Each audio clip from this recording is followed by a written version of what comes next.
everybody, Dave from Oppose the Matrix. How the heck are you? Happy Thursday to you. You only got one more working day out there if you work a normal working week until the weekend, and hallelujah for that. I remember working and having weekends and looking forward to them. I really, really relished them. There was a song out many years ago said everybody's working for the weekend, and that was so true, I'll tell you. But and after I became a believer, I was working for Sunday because I couldn't wait to get to church, and for many years I didn't. But recently, the last few years, yes, we've returned, and we are being blessed by a really good pastor and a really good church. And if you're wondering, yes, you can find a really good pastor and a really good church. If you're in the Eugene, Oregon area, you might want to try out Westside Baptist. That's where we go. And I don't know, it's the pastor's cool. He's a younger guy, so got new and innovative ideas. And on my Facebook, he's a friend of mine. So okay, let's get to brass tacks here. All right, last Tuesday, we talked about the spirit of the age. Okay. And determine that basically the spirit of this age has always been the spirit of every age, and it's filled with corruption and in a faulty matrix we live, and it's just it's a crazy place to live, really. Let me fix this hat; it's driving me nuts. Okay, here you go. There you go. Well, it's a little better. Anyway, so yeah. And we talked about Ephesians 6, of course. We'll be visiting that again today. And the principalities and rulers and stuff like that are out there that are really ruling things. You might think it's the Rockefellers, and to some degree you're right. It is the Rockefellers and the Rothschilds and the Soroses and stuff like that. But above them is a spiritual hierarchy that is very powerful, very strong, and very organized. And they are set against the King of Kings and Lord of Lords. And for some strange reason, they think that they can defeat the King of Kings and Lord of Lords. And I don't know. It's the creation trying to take over the Creator, and I can't see it. It's like it's like making a what do you call it? Clay teapot. And you have it on the shelf, and all of a sudden this clay teapot says, "Well, I'm greater than you. I'm gonna take things over and make things a lot better." And it never does happen, and it can't happen, right? So anyway, that's where we are. So yeah, Randy Stonehill many years ago sang a song. It's a great big stupid world, and boy, the lyrics to that song are so amazing, and they're so applicable even today. And yeah, we do live in a great big stupid world, and it's people that make it stupider. So anyway, that having been said, and I want to let you know that the thoughts that are on this show are mine. I don't have any sponsors or anything like that. I can direct sponsors, I should say, and I feel like I can say anything I want to, but I'm on YouTube, so I have to be careful about some things. So I'll try my best to be careful about those things and to say the things that I can say and to kind of fudge the things I can't say to where I actually say them. Anyway, so I figured we finish out this week with let's see where we're going here. Talking about, I should know better than this. Come on. All right, talking about the Great White Brotherhood, because they're intermediaries between a really powerful etheric beings, the fallen angels and stuff like that, and in between them and mankind, and we'll get into this again. We're going to go into Ephesians 6 and kind of do a word study and explain what those words mean and where the Great White Brotherhood stands with all this. And this should be a pretty good show, pretty informative. I hope that you get a lot out of it, and you're able to use it for your daily life. And if you don't get anything else out of it, get this out of it, okay? We are not losers, we're winners. We sometimes lose battles, but we won the war. The war was won 2,000 years ago when Yeshua hung on the cross and said, "It is finished." It is finished didn't mean just there. It meant everything is finished, okay? Yes, we have to go through some time in order for that to happen, but it's we're going through it, and we've been through most of it, and there's just a little bit left, and he's going to come back someday riding on a white horse, and he's going to slay his enemies with the sword of his tongue in the Battle of Armageddon. And it's going to be a glorious day. And you know what's neat? If you know him, you and I are coming back with him. We're coming back with him and the hosts of heaven, and we're going to we're not going to have to do much, I don't think. We're just going to watch him do what he does the best and defeat the enemy. And you know, if he wants to use us, that's great. You know, I'm all for that. But the battle is the Lord's, the Scripture says. So I think in this case it's his too. So let's let him do it. And we should be doing that in every circumstance anyway. And but yeah, I digress. Oh, I almost pushed the wrong thing, folks. That would have been tragic. Okay, here we go.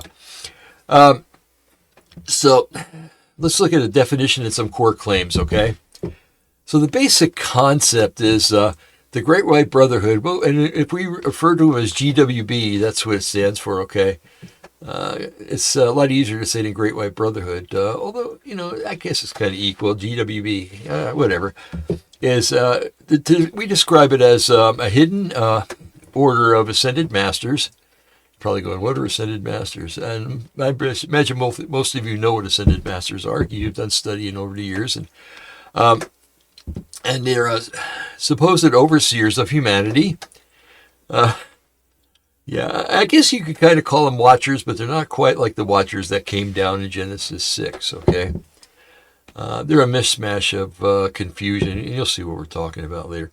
And they're said to guide world events, religion, and evolution. Okay, now you can believe that hogwash if you want to. They probably have some involvement in it, but nothing happens in this world unless Yahweh approves it. Okay, so anytime that these characters look like they're winning, well, Yahweh's approved it, because sooner or later he's going to defeat them and get all the glory. So when you hear Great White Brotherhood, especially in our atmosphere in this day and age, with all the strife that there is between races in this country and all around the world, actually, you hear Great White Brotherhood, man, right away you're thinking, oh, this is a racist organization. You know, and I'm assuming that many people have thought that until they study it. And if they want to study it, a lot of people want to remain ignorant and they think it's a racist thing, but it's not. The term white in the Great White Brotherhood actually means it's not racial, of course, in its original context, but it's referring to a white light, like a pure light, a purity, and enlightenment, okay? And you'll see many times in New Age circles they're talking about enlightenment and evolving in spirituality and stuff like that. So this is what these beings are about. They're masquerading as a Great Brotherhood, but frankly, I think that they're demonic in nature and or fallen angels. Okay, and say okay. So let's. So this later misinterpretation is there's some group that distorted into racial ideology. In the 20th century, we probably called it occult racism. Okay. But that was not the intended meaning of the name that they gave to themselves. Now we talk about a brotherhood. We're talking about a collective of enlightened beings. Okay, just like you and I and every brother and sister in Yeshua is a collective, a brotherhood in Yeshua. We're all one family in Yahweh, right? Okay. So anyway, getting on with this. So brotherhood, we go on with that. They dub themselves as hidden teachers, okay, because they're etheric and they're not living in our reality, so to speak. Living in another dimension of this reality. And they dub themselves as spiritual hierarchy, okay. Core beliefs of the GWB, let's see. Humans are evolving towards godhood. that should be a slam dunk right there. We should just be able to say, that's it, end the show. Okay. But I'd like to go deeper and see exactly why this is false and stuff like that. And there might be younger Christians that don't understand what's going on. And years ago, I read a book called, what was it called? Project World Evacuation. It was by the Ashtar Command. And as I read this book, and I was probably 10 years in the Lord by then. And as I read this book, I was thinking to myself, if I was younger in the Lord and I didn't know any better, I'd believe in some of this stuff because they interweave Scripture in with their New Age theology. They're really good at it too. But those of us who have discernment know that it's a bunch of poppycock and hogwash. So anyway, talking about the spiritual evolution of humanity, they think we're trying to attain Godhood, or they're trying to make us believe that we can attain God. And that's the whole line in Genesis, right? Because if you eat this fruit, your eyes will be opened and you'll be like God. Okay? The whole thing. Satan wanted it to begin with. He still strives to do it. And I got news for him. It's not going to work. But he's still going to try because he's crazy. So it's similar to theosophy, and we'll get into that in a little while. And Eastern mysticism, in other words, Hinduism, Buddhism, those concepts, so to speak. So we're talking about reincarnation and polytheism and things like that. So, and the New Age is really into polytheism, big time. So they're hidden masters of that guide civilization, supposedly. Masters allegedly influence leaders. Okay, so they're on this level. Okay, they're in the ether or the another dimension or the unseen world. Choose whatever you like. But they supposedly influence leaders. And there are some people, folks, that channel these beings. Okay. Channeling means they get messages. They open themselves up so these beings can speak through them. In other words, they're possessed. Okay, and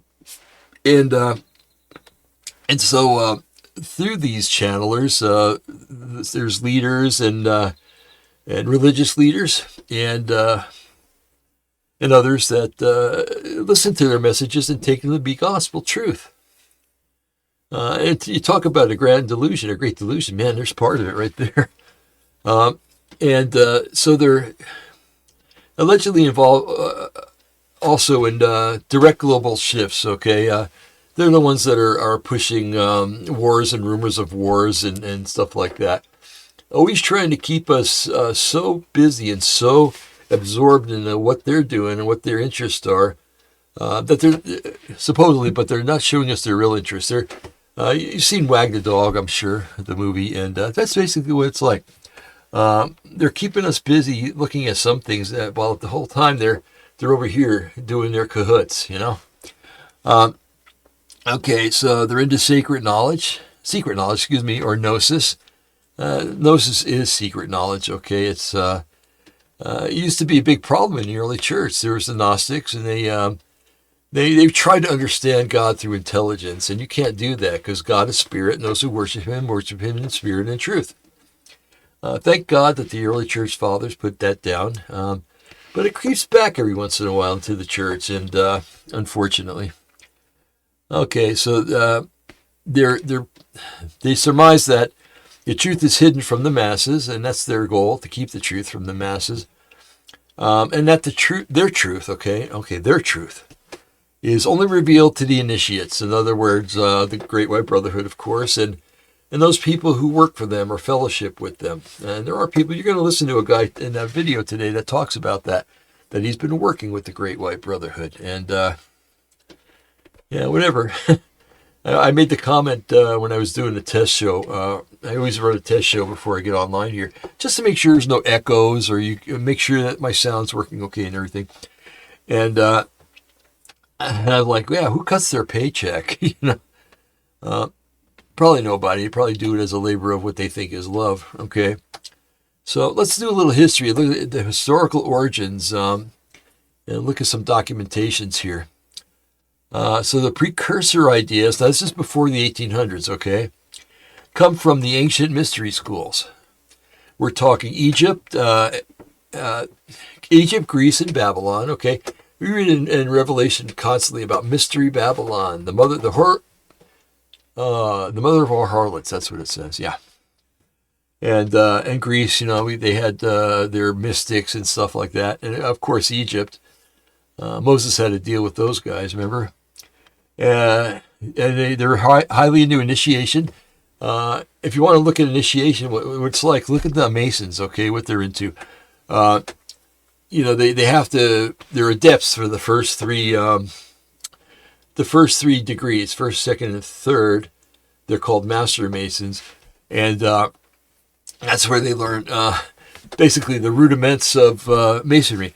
But as they go on and on, they get more and more conformed to what Masonry really is, and by the time they hit the 31st, 32nd, and 33rd, especially the last two, they're finally informed that they've been worshiping Lucifer. And there's plenty of books out there about it by people who have left the order and stuff like that.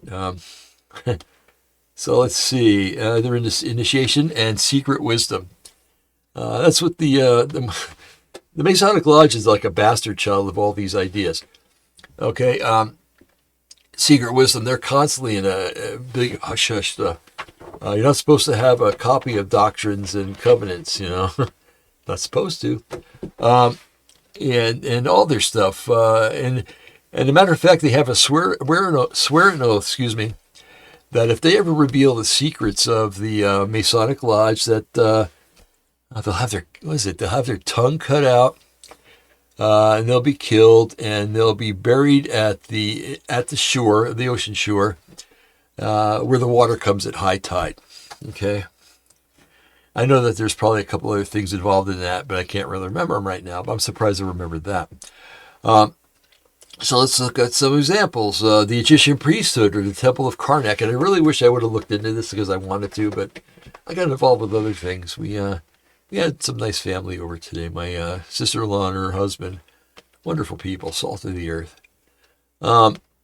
So the Egyptian priests of the Temple of Karnak, and Greek Eleusinian mysteries. If you don't mind, I'd like to look these things up while we're online or on the show here, because I don't want to leave you kind of hanging with what those things are. Okay, and I'd rather we know now so we can keep fidelity to this message, okay? So I'm going to copy this here and do a little search here real quick so that we all know what these two things are, okay? Let's learn together, shall we? Let's see here. Oh, come on, man. Oh, I sound like Biden. I'm sorry. All right, here we go. All right, let's see. I'm going to first look at this one here. Paste it here. All right, let me get out of this here. Egyptian Temple of Karnak. Okay, let's look at that, okay? Karnak kind of reminds me of the character of Johnny Carson used to play on a show where he would wear that turban on his head, and he would hold letters up to his head and say the word and then read what the definition was after it. It was always pretty funny, actually. Okay, let's see what the Temple of Karnak was. Okay, the priesthood at the Temple of Karnak dedicated to the god Amun-Ra, which was the sun god, was a powerful hierarchical elite responsible for maintaining cosmic order, or Ma'at, through daily rituals including purification at the sacred lake, offering rituals, and managing vast temple wealth. Only priests and pharaohs could enter into the inner sanctum, and they maintained daily divine service, including dressing and feeding the deity statue. Okay. All right, so that's that. let's get into the other one. Okay, so well, let's look at it real quick. So if the New Age, especially the the White Brotherhood, excuse me, if they are being compared to this, then these are priests that serve the higher gods. Let's say it that way. And when we looked at their definition, we kind of saw that, right? Okay. So let's get into the second one here. Paste. All right, get out of here. Thank God for the internet, huh? I know a lot of people don't like it, and there's reasons that are valid that people don't like it. All right, the Elysian ministries were the most sacred and famous secret religious rites of the ancient Greeks, held annually in September at Eleusis for over a millennium. Wow, from 1600 BCE to 392 CE, to honor Demeter and Persephone, based on the myth of Persephone's abduction, initiation, including purification, a procession, the secret ceremonies in the Telesterion, focusing on agricultural rebirth, that's funny, and promising initiates a blessed afterlife. Okay.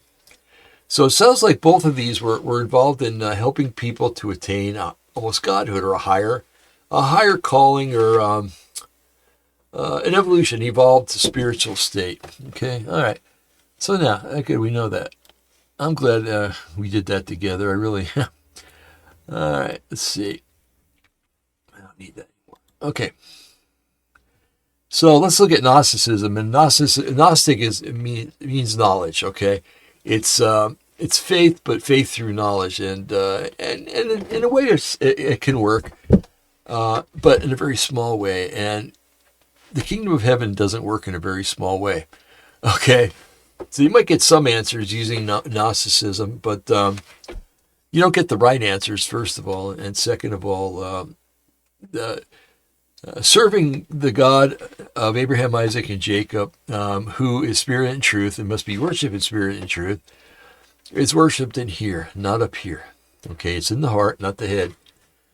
Okay, so the core ideas of Gnosticism, hidden knowledge, and that hidden knowledge supposedly leads to salvation, and the material world, and that the material world is corrupted.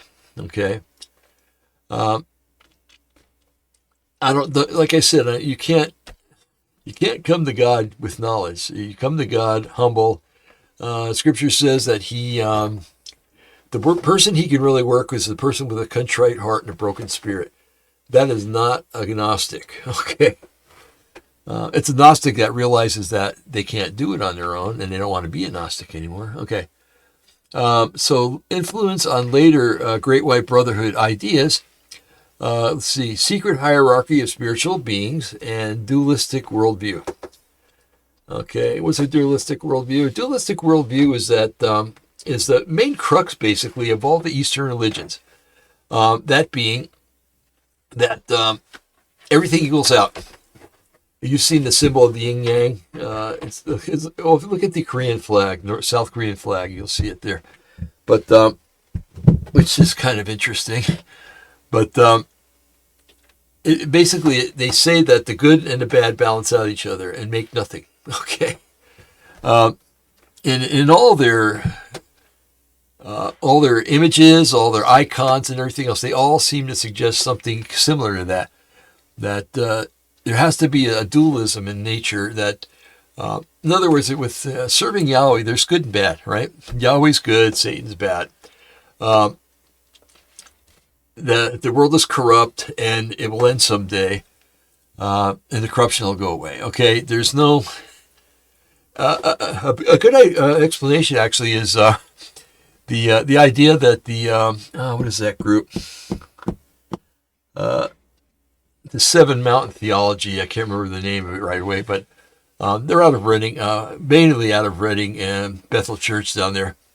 That Seven Mountain Theology basically is where they believe Christians are supposed to get into all the different aspects of society, the media, learning or schooling, politics, the whole 9 yards. Oh, there's 7 of them. 7. Okay, and now we're supposed to get into those, and we're supposed to help to improve them, become more righteous and more righteous and righteous. Get this. So that when Jesus comes back, he comes back to a perfect world. We're going to give him back a perfect world. Well, you might as well throw out the book of Revelation if that's the truth, because that doesn't equal anything but poppycock. It's Yeshua said things are going to be so bad at the end before, just right before he comes back, that if he didn't come back early, that no flesh would survive. Now, does that sound like fixing up a creation to where you can hand them a nice clean creation, a nice clean earth? No, it doesn't. As a matter of fact, it's the exact opposite. Okay, so basically, that it kind of goes into what the dualistic worldview is, and we'll get more into that here. So a lot more into it. So basically, the New Age, or the modern part of the New Age, started in the 19th century. That was their formal emergence. And one of the key authors and the key founders was a woman named Helena Petrovna Blavatsky, born 1831, died 1891. Wow, she's only 50 years old when she died, huh? Okay, anyway, some key dates in that her whole scheme of things, and it was a scheme. In 1875, she founded the Theosophical Society in New York. In 1877, she published a book called Isis Unveiled, and in 1888, she published The Secret Doctrine. These 2 books basically are the holy books of the New Age, okay? I don't think there's a New Age adherent that's serious about the New Age that hasn't read them, okay? Okay, so claims. She claimed to be in contact with hidden masters, and we're talking about the Great White Brotherhood, okay? And those people that she called them the Mahatmas, and claimed that they were living in Tibet, in the Himalayas, okay? Now, one interesting thing that I found is I have a good friend that researched this. I'm not going to say his name because he's kind of getting out of this sort of scheme here. I mean, this ministry, and he doesn't really want to be affected by anything negative that could happen. So, but he pointed out something one day that really just kind of clicked with me. He says, get onto what is it, Flight Radar 24, because if you've ever been on there, it's flightradar24.com.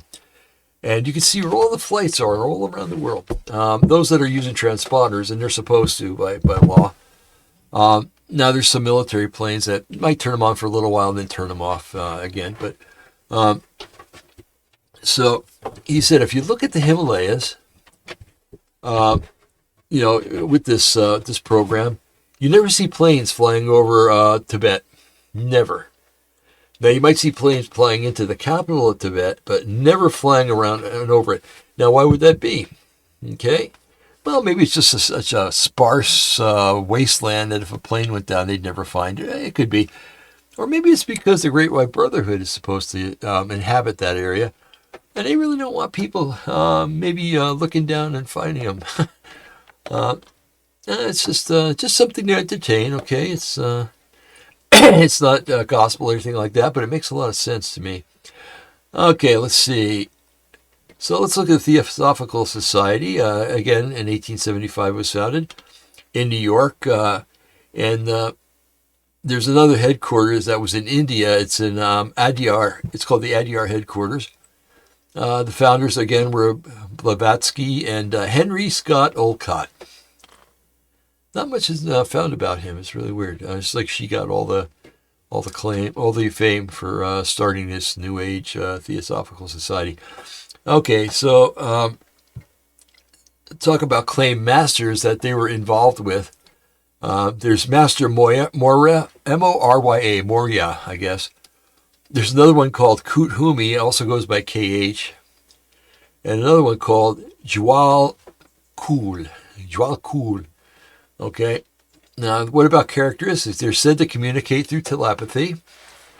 And you're going to find, we're going to watch a video today, and the guy's going to talk about when he was initiated, called into ministry with these, I hate using ministry, but that's what it is. With these beings, they talk to him telepathically. Let's see. And they send a lot of their messages, supposedly, in something called precipitated letters. Yeah. I had to look this one up, okay, but I looked it up, and I can tell you, we don't have to look it up together. We can, but if you want to, but I to save time, let's just. Precipitated letters are basically letters that nobody writes the words, but all of a sudden they show up on the paper, and they show up in such a way that the ink is pretty far down into the paper, kind of indicating that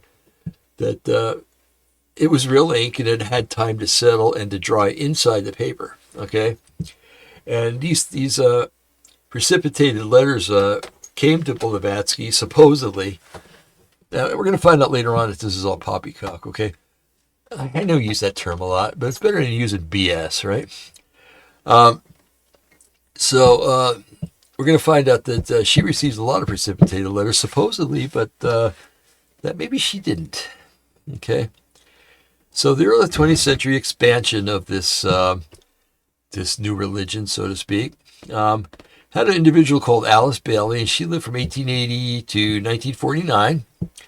She was her key contributions were expanding hierarchy teaching, in other words, talking about the Great White Masters or Great White Brotherhood, and claimed contact with Jual Kul. Okay, folks, I think real quick what I'm going to do, because I have to make a pit stop, so to speak. I'll play a video that this guy is going to explain all about this, okay? And I'll play this. I'll be right back, okay? Here we go. Now, here we have the Great White Brotherhood virtually in the most important position of any beings on this earth today, on this earth. This is with the exception, of course, of the earth itself. I haven't gone out into the cosmos. I've kept it very basic. And they are virtually the spiritual hierarchy of this earth. And the Great White Brotherhood is composed of, for the most part, but not wholly, of ascended masters. Now, you know through your study of the 9 freedoms what ascension means. And you know that this is a long, long way along the path. It is above meditation, it is above cosmic consciousness, it is a feat which was demonstrated in the finest possible way by Jesus when he was on earth. He actually brought about ascension, and not only brought it about, but he proved that it could be brought about. We have people like Germain and others who have cropped up through history for hundreds of years, proving that they looked like earth people, lived like earth people, but they did have an ascended body, a body which showed no age. They are the spiritual hierarchy of this earth, and they do exist. Now we're talking about truth. Folks, I need to break in here for a second. Now, he's talking about these beings, Saint Germain and the others, that had what I'm going to call spiritual bodies, okay? But they existed on the earth. Now, what other kind of being has a spiritual body and is able to come to the earth? Angels, right? In this case, specifically, fallen angels. They're giving us a hint what they are, okay? These are fallen angels who have taken on names that would sound familiar to you and I, but they're claiming that they're ascended masters, and that they're even saying that they came to Earth, and which means that they were not necessarily originally from the Earth, Okay, and it again points to angels or fallen angels. Okay, and also this guy talks about Yeshua or Jesus having been like the poster child of one of them. Okay, exhibiting ascension. He said this is how they hook in immature and new Christian believers into their cults. Okay, if a person's born again, I don't think he's able to be taken away. But those who are learning and seeking out Yahweh, I think that if they read this poppycock, they get mixed up because now they're seeing these people using Yeshua as an example and saying he was one of them. Okay, and I've run into more New Age adherents that were basically part, you would call them maybe part Christian and part New Ager. And they become full New Agers because just guys like this or convince them that, well, Jesus was part of the Great White Brotherhood, the universal Godhead that's out in the universe.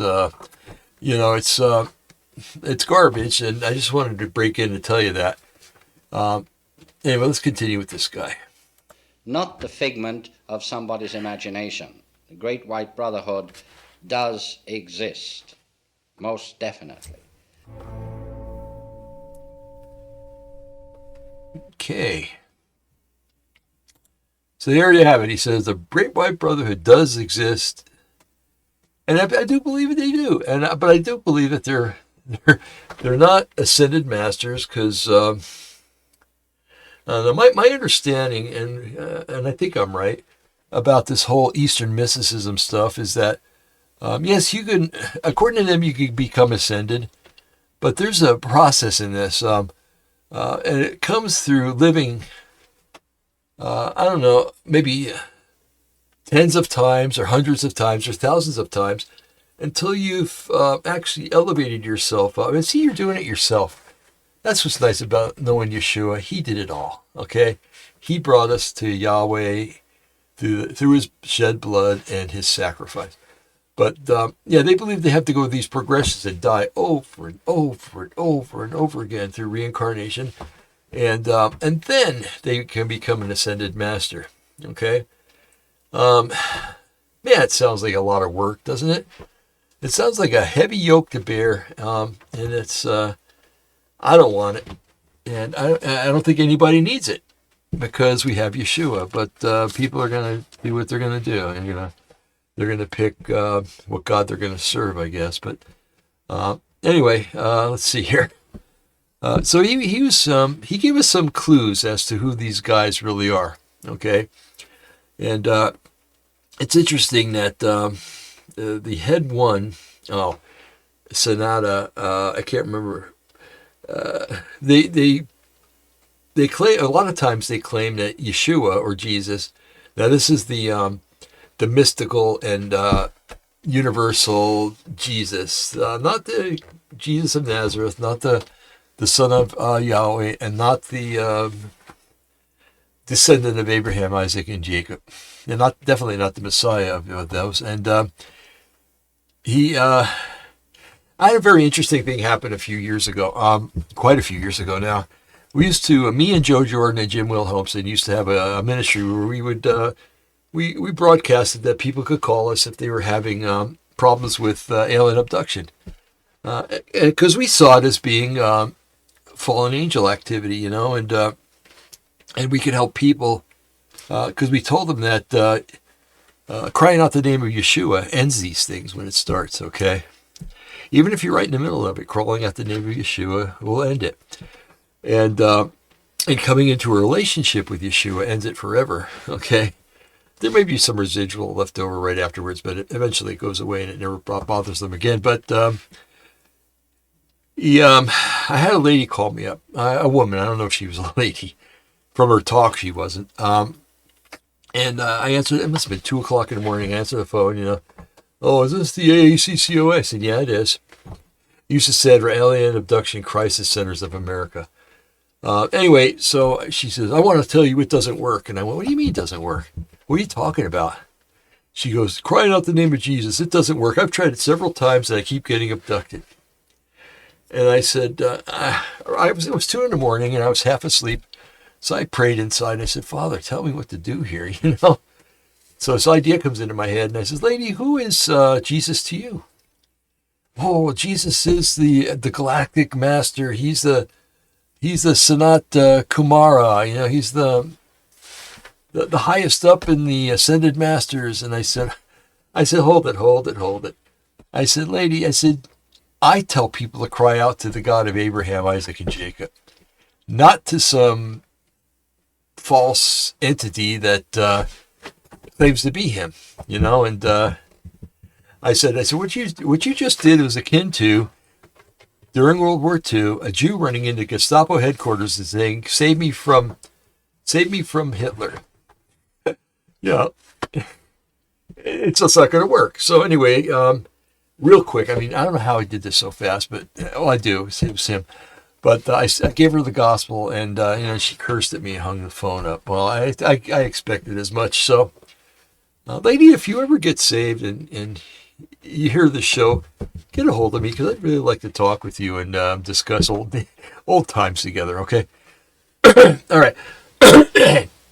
Pardon me. So, all right. Let's see. I got to get back to our work here. Okay, so we're talking about Alice Bailey, born 1880 to 1949. Her key contributions were she expanded hierarchy teaching, talking about the GWB and who's the head honcho and on all the way down. They claim there's no head honcho, but then they turn around and tell you that Sanat Kumara is the head nacho, or head macho, whatever. And she claimed contact with Joel Kuhl. Okay, now we're back on track. Her major works were Initiation, Human and Solar, and that was written in 1922. And the Externalization of the Hierarchy in 1957. That was written after she passed away. Okay, so let's see. New concepts introduced. Spiritual hierarchy. That's exactly what the GWE is, right? The spiritual hierarchy. There's structured levels of beings, okay? And there are some of the beings that are mentioned in Ephesians 6, yeah. Okay, let's see. They're world teachers, supposedly. And they've had repeated, I said it before, repeated incarnations, okay? Reincarnated or incarnated as Buddha. Again, Christ or Mashiach, reinterpreted, of course. So this is their whole scheme, you know. Okay, well, every great man that ever lived that taught philosophy was one of them. Well, they're a little confused because there are major differences between Islam and Christianity, Islam and Judaism. Buddhism and Hinduism have a lot of ideas that are totally alien to the Christian theology and to Jewish theology, okay? So if they're all part of the same group, how come the message was different? And they'll say, well, mankind got it mixed up. Well, I don't think so, because all these things were scribed down on paper, okay? And when they were said, or right around the time that they were brought into view by the various people like Buddha and well, you know, all the different gods in India and stuff like that. But anyway, but the messages are all different, okay? For the most part, all different, okay? I would think that if they were all one in purpose, that the messages would all be the same, but they're not. So, failure stamp. Okay. All right, so let's see. There was something called the Lucis Trust that was founded in 1922. The original name of the Lucis Trust was the Lucifer Publishing Company, and it was later renamed to Lucis Trust. Okay, what were their activities? Well, one was publishing Bailey's books or works and promoting global spiritual unity. Okay, so you got something that's named after Lucifer, which is the fallen angel, Satan, fallen cherubim, Satan, and it prints things that are contrary to the Word of God, Yahweh, and the whole 9 yards. I don't think so. Okay. The structure of the hierarchy. Okay, now we're going to get into some meat and potatoes here. All right. And these are as claimed. All right. So the supreme leader, now they're all one, but there's a supreme leader. That's kind of like the communists saying, oh, we're all one group, but there was the Politburo and they were better than everybody else, okay? Anyway, so there's Sanat Kumara. I mentioned him several times just before. And he allegedly is the Lord of the world, and he's based in Shambhala. Remember back in the 60s, Three Dog Night sang a song, The Road to Shambhala, okay? Let's see. What about their inner circle?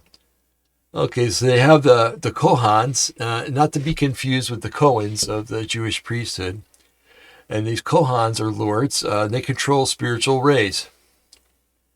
And there's a 7-ray system. Okay. Each ray governs. Okay. Now remember, there's 7. One governs will. One governs love. One governs intelligence. One governs harmony. One governs knowledge. One governs devotion. And another governs order. Okay.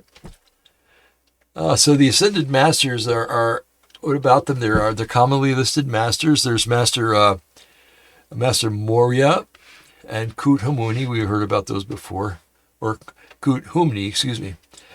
Saint Germain. Oh, you're going to hear a lot about him when you talk in the New Age circles. And El Moria. I'm assuming that no, El would mean God Moria. Okay, so they might be the same as Master Moria. Okay. So they have human disciples, okay? Just like Jesus had disciples, Yeshua had disciples, and most religious leaders had disciples. I'm sorry, I don't mean to call Christianity a religion. True Christianity is a relationship, not a religion. But you know what I'm saying. Okay, so the initiates are levels of spiritual advancement, so they have different levels. There's an outer circle, and they're influencers of teachers and leaders. Or they are influencers, teachers, and leaders. I'm sorry. I got to get that straight. Okay. Influencers, there's a whole bunch of different ways people can be influencers.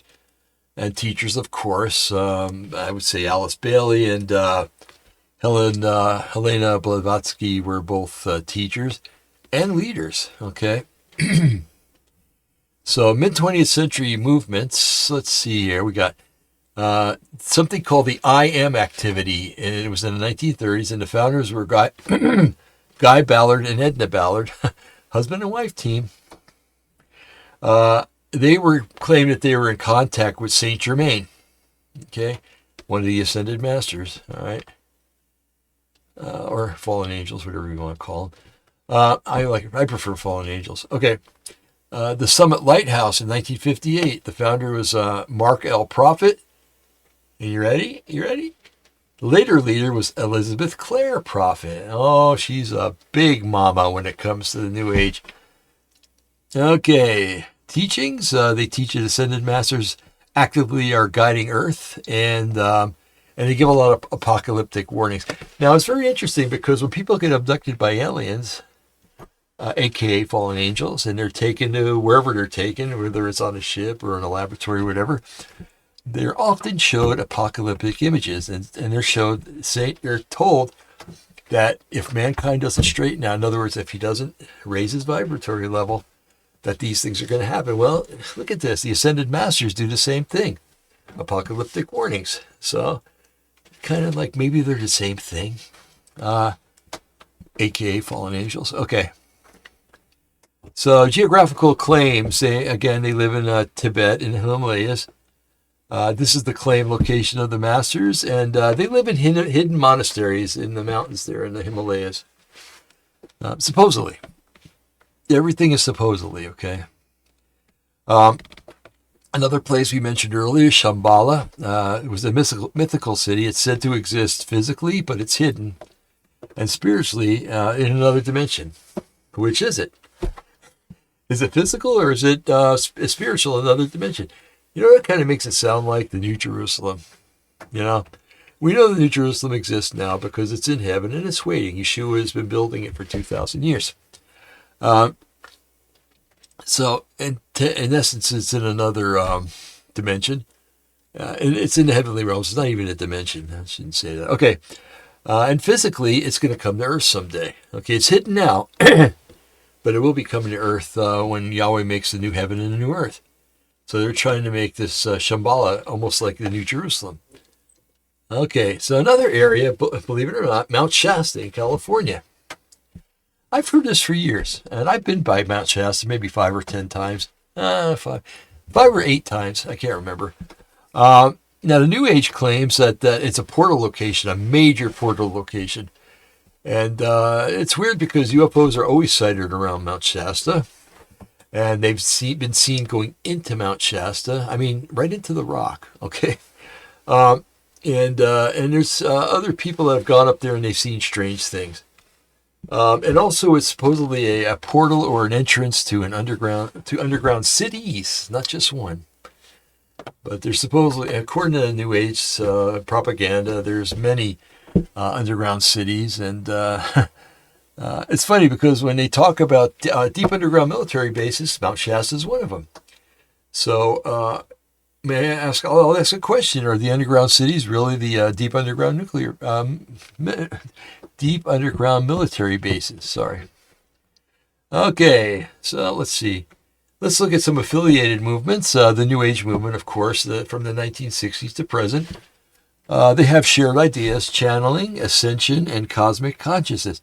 Channeling is done in many different ways. Actually, there's some telepathy that's involved in some channeling. Some people actually hear voices, and others are involved in automatic writing. Okay, automatic writing is where somebody sits there with a pen, they go into a trance, and supposedly one of these masters writes through them onto the paper. Okay. Another shared idea is ascension, which is basically you can become God by doing different things. Okay. I always get this vision of Shirley MacLaine standing on a beach back in the 80s waving her arms up and down going, I am God, I am God. If it was in Oregon, I kind of hoped that a sneaker wave would come and take her away.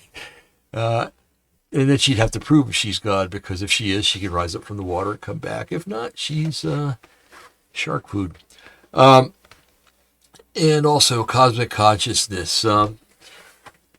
There's some people who are able to, this is only part of cosmic consciousness. Some people are able to do OBEs, out-of-body experiences, where they can travel to different places and look in on things and see things. The military was quite interested in them for many years. Majestic 12 was highly involved in trying to get this thing to work. Whether they did or not, nobody really knows, but there are people that were brought into Majestic 12 and as subjects, and were experimented with when it came to cosmic traveling. So, but cosmic consciousness has to do with that, and it has to do with basically they kind of grow in their knowledge of what the cosmic realm is, all the different they grow in their knowledge of what the GWB is, and other things that are associated with the New Age. Okay, all right. So, occult and esoteric orders. Well, there's a Hermetic Order of the Golden Dawn. They influence and overlap. They use a lot of symbolism and hierarchy. Okay, we're going to look at symbolism here in a little while, and you're going to see that many of the things that you view and you see in your daily walk, maybe through the press or whatever, are symbols of the New Age. Okay, or the GWB, Great White Brotherhood. Okay, so that's the Hermetic Order of the Golden Dawn, and then there's Rosicrucianism. It's a secret wisdom tradition. Okay, and modern channelers who claim receiving messages from ascended masters and galactic beings. The Ashtar Command is really big in the second one there. The galactic beings. They claim to be channeling beings that come from other galaxies, and and way out there in space, and or in the universe, I should say, and how these beings are coming to rescue us. I often am amused by the Ashtar Command. They wrote a book back in the 70s or 80s, I can't remember.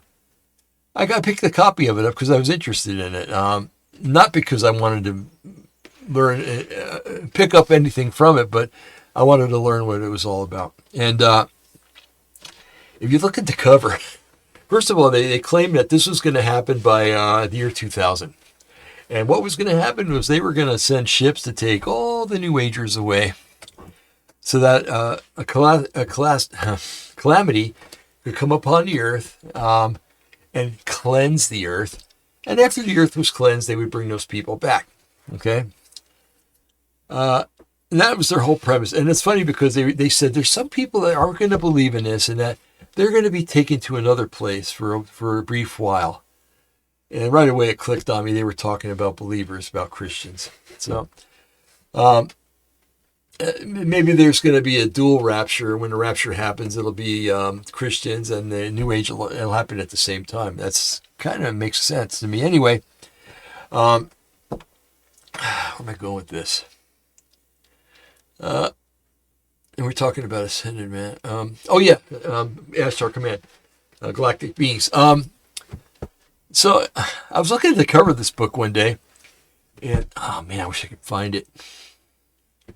It's too late to look for it. But anyway, on the cover, there's the bottom part of the cover looks like the planet Earth, and then above it there's the UFO, and it's beaming down onto the Earth. And then you can see these different figures rising up from the Earth like they're being sucked into the UFO or transformed or translated, whatever. There's one problem with this, though, because if you look at the Earth, where the Earth is at the bottom, the continents are reversed. It's almost like you're sitting or at the bottom of a pool looking up through the water and seeing the continents that way. Everything would be reversed, right? Because you're looking at the backside, not at the front of the Earth. Now, what's on the backside of the Earth or inside? Hell. So this thing is beaming people into hell. It's not beaming them to another, better place. It's beaming them to a quite painful and eternal existence, I hate to say. Okay, so political, cultural, and influential claims. These are claims with esoteric circles, and it says not a proven fact, but, well, is any of this proven fact? Not until you're involved in it and you're sucked in. Let's see. So influence on globalism, alleged connections, spiritual unity, and global governance. You have this guy running around talking about the aliens coming and actually welcoming. I can't talk today for some reason. Welcoming them to Earth. And actually getting him set up with protections politically and everything else. Stephen Greer's his name. And so that's part of global governance. But also there's going to be a New World Order, of course. The World Economic Forum is alive and active today. I'm sure they have something to do with that. Boy, am I sure of it. They actually elected, I'm talking not actual election, but they actually picked, the GWE did, a German to start an organization where people are going to be basically put in to 15-minute cities or concentration camps and not allowed out. So again, it's going to happen in Germany a third time. Or it's going to be the Germans that start this stuff a third time, or it seems that way. If you're German, I'm sorry, but it is what it is. Sorry. So let's see. They're involved in education and media. Their ideas spread through the philosophy, of course. Again, I'm going to beg you, don't send your kids to college. Please don't send them to college. You're just going to get a head full of crap. Okay? Send them to trade school. They'll make more money and they'll have guaranteed jobs rather than living off of you the rest of your life with a bachelor's or a master's degree in women's studies or whatever. civil studies, or something that they'll never be employed in. Um, what that's going to do to society and what it's doing already. Okay, psychology. Yeah. I used to work in a psych hospital, folks, and it's my opinion that psychiatrists need their own psychiatrist. A lot of them are kind of mashugana. They really are. And boy, are they vehemently opposed to the gospel of Yeshua HaMashiach. Vehemently opposed. You mentioned that name on a unit that you're working on, you're going to get talked to the first time, and then probably the second time they're going to let you go. Okay, and they're definitely involved in the entertainment industry. If you watch the Super Bowl every year in January, you'll see they had something called a halftime. And then a halftime used to be really nice. It would be back in the 60s and 70s and part of the 80s, maybe even up to 1990. It was a time when people got together and they danced, and you had like the head singer, the most popular singer in all of that year, out there singing and stuff like that, and dancers and stuff. And it was kind of innocuous. But nowadays, it's a satanic cult festival. The commercials are all screwed up. Many of them are pointing to the New Age, and it's and a lot of that stuff's satanic. A lot of Miley Cyrus, and oh my God, picking all these people that are basically professed Satanists. I don't know, the world's gone crazy. But not only that, anything you watch that has to do with entertainment. We used to watch sitcoms on TV, and they were funny. Now they're political commercials. I don't know. I'll leave it at that. Let's see. Critical analysis. Let's do critical analysis. Historical reality. Some documented facts here. So they originates in the 1800s. Occultism. It does. And there's no verifiable physical masters, okay? Although they say there is. Where are they? It's, show thyself. Psychological interpretation, possible explanations. Automatic writing, I mentioned that earlier. Altered states, many of them go into trances. If you look at the people that have the Kundalini spirit, my goodness, I'd hate to have that and have to go out in the public with it. They do the herky-jerky and everything else, and it's terrible. And they think it's an honor, I look like I'm a spastic case, and that's wonderful. Altered states, that's another thing there.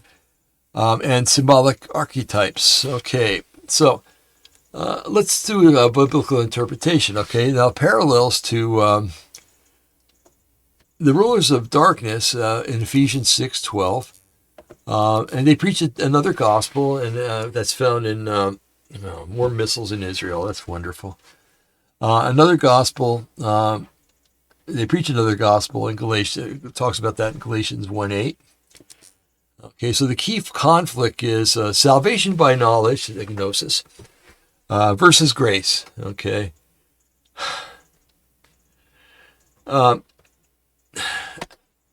Grace is such a wonderful thing, and without it, we're nothing.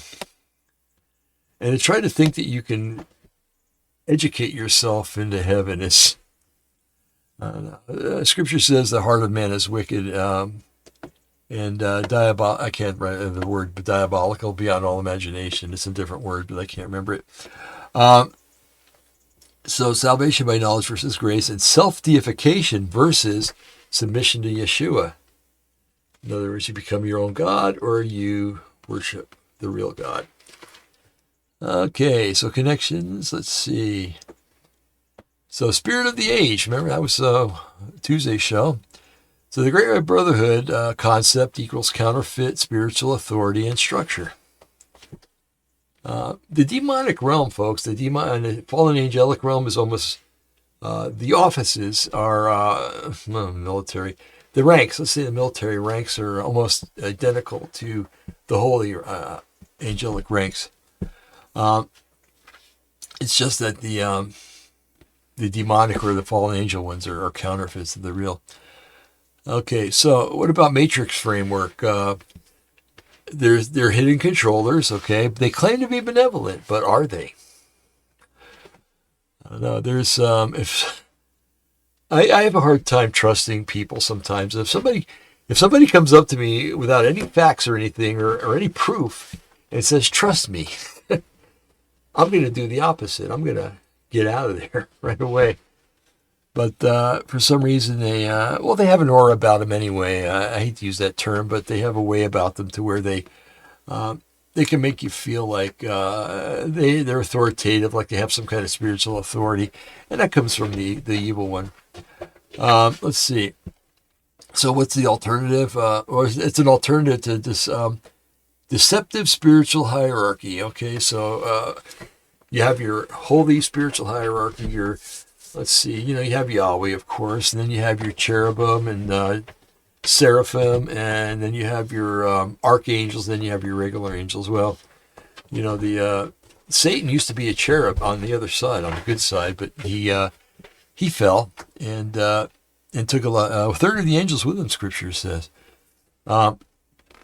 So he's the head honcho, basically, of that side, and there are many.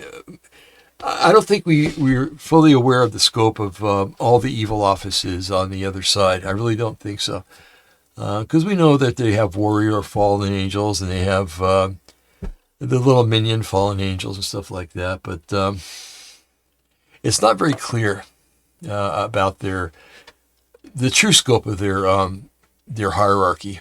So let's see. Let's ask ourselves some questions, shall we? So are enlightened beings guiding humanity? Well, yeah, they are. They're guiding the people that are ignorant, the people that don't care, the people that think that they should trust authority and don't really look into who that authority is. Okay? Look at all the people. I don't want to insult anybody, okay, so please don't be insulted. But look how many people back in about 3 or 4 years ago took the and claimed that, it was the most wonderful thing in the world and you should do it too. And if you don't do it, you're a hazard to humanity and stuff like that. Those people were guided. Something guided that part of humanity to do that. Psychological constructs. They're capable of manipulating your reality and manipulating your mind to the point where you can become mentally ill. Okay. Or deceptive entities masquerading as light. Okay. Of course. What does Scripture say? That Satan can manifest as an angel of light, and so can his minions, it says. Okay, those who follow him. All right. Let's see. Go to the details. All right. So an example: Master Kut Humi. What is his lineage claims? He's said to be a Tibetan adept. Okay. Communicated through letters in the 1870s and 80s. They were delivered by a precipitation phenomena. Again, those letters that are written without a hand being there. And let's see. That's weird. I guess it just shows up on the paper, and like it was written by handwritten. It's freaky. Okay, so let's see. Investigated by Society for Psychical Research in 1885, and concluded likely a fraud. Okay. And finally, somebody concludes that it's a fraud. Let's see, precipitation phenomena. I want to look into that a little deeper because it seems to be so prevalent in with the GWB and all the New Age, actually.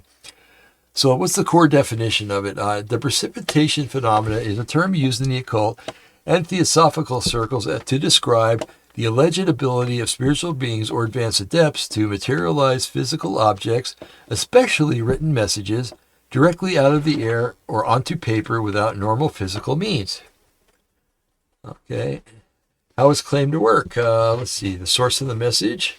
This is according to Theosophy, by the way. A master like Hut Humi or Moria supposedly forms a thought in the higher planes, okay, in his little wherever, and encodes it as a subtle energy. Okay, he turns his thought into an energy. Okay, so the transmission process. The thought is said to travel through the astral or mental planes, all right, or into the physical world. All right, so it travels from some weird dimension into our dimension and our physical world, or our matrix, basically, and into the adept. Materialization, the precipitation itself. The message allegedly appears instantly on paper or prints itself in ink without writing tools, and sometimes appears inside sealed envelopes or locked rooms. That's interesting. Well, yeah, if they're in a different dimension, of course. Okay, so physical characteristics, often described as handwritten looking text. The ink is embedded into the paper fibers, not sitting on top. That's important. And it appears appearing suddenly, no observed writing process. That's bizarre. And if you didn't know Yahweh and you didn't know the tricks of Yahweh's competitors, you'd think twice about believing that this stuff is a godly thing, where it's not. Okay, so most famous use is associated with Helena Blavatsky in the late 1800s in her Mahatma letters. The letters claim to be sent from hidden masters in Tibet, delivered via thin air, inside furniture, and dropped from ceilings. Sorry. I really would like to make a joke about all this stuff, but it's real. It's real, and it happens, and it deceives people. Investigations. The Society for Psychical Research in 1885 report investigated Blavatsky's claims, concluded likely deception or staged phenomena. Okay. Of course. Variations of the phenomena. Let's see. Letter precipitation. Messages appear on blank paper. Object precipitation. Small objects, jewelry, notes, etc. appear.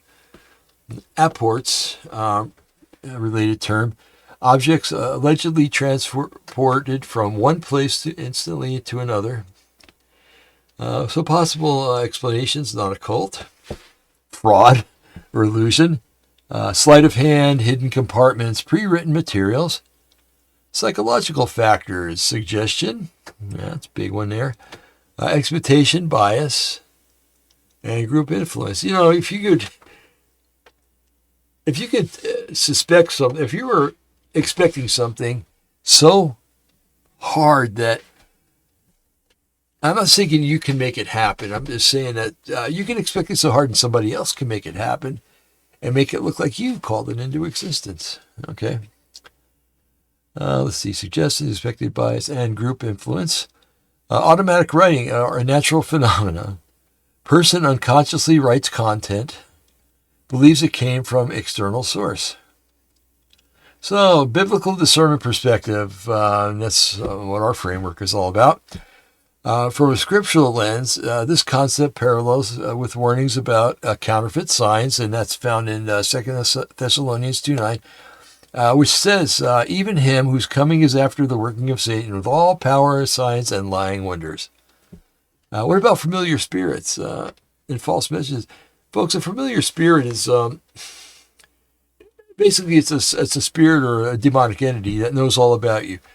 So if you go to a psychic and she's really in tune with these demonic forces, that being or that demon can actually tell you everything that happened in your life because it's been around you all of its life, all of your life. It's been around you, and so yeah, it would know things that you had in your heart that nobody else knew. It would know things that you thought about other people, and know things that or conversations that you had with other people because it was there, unseen.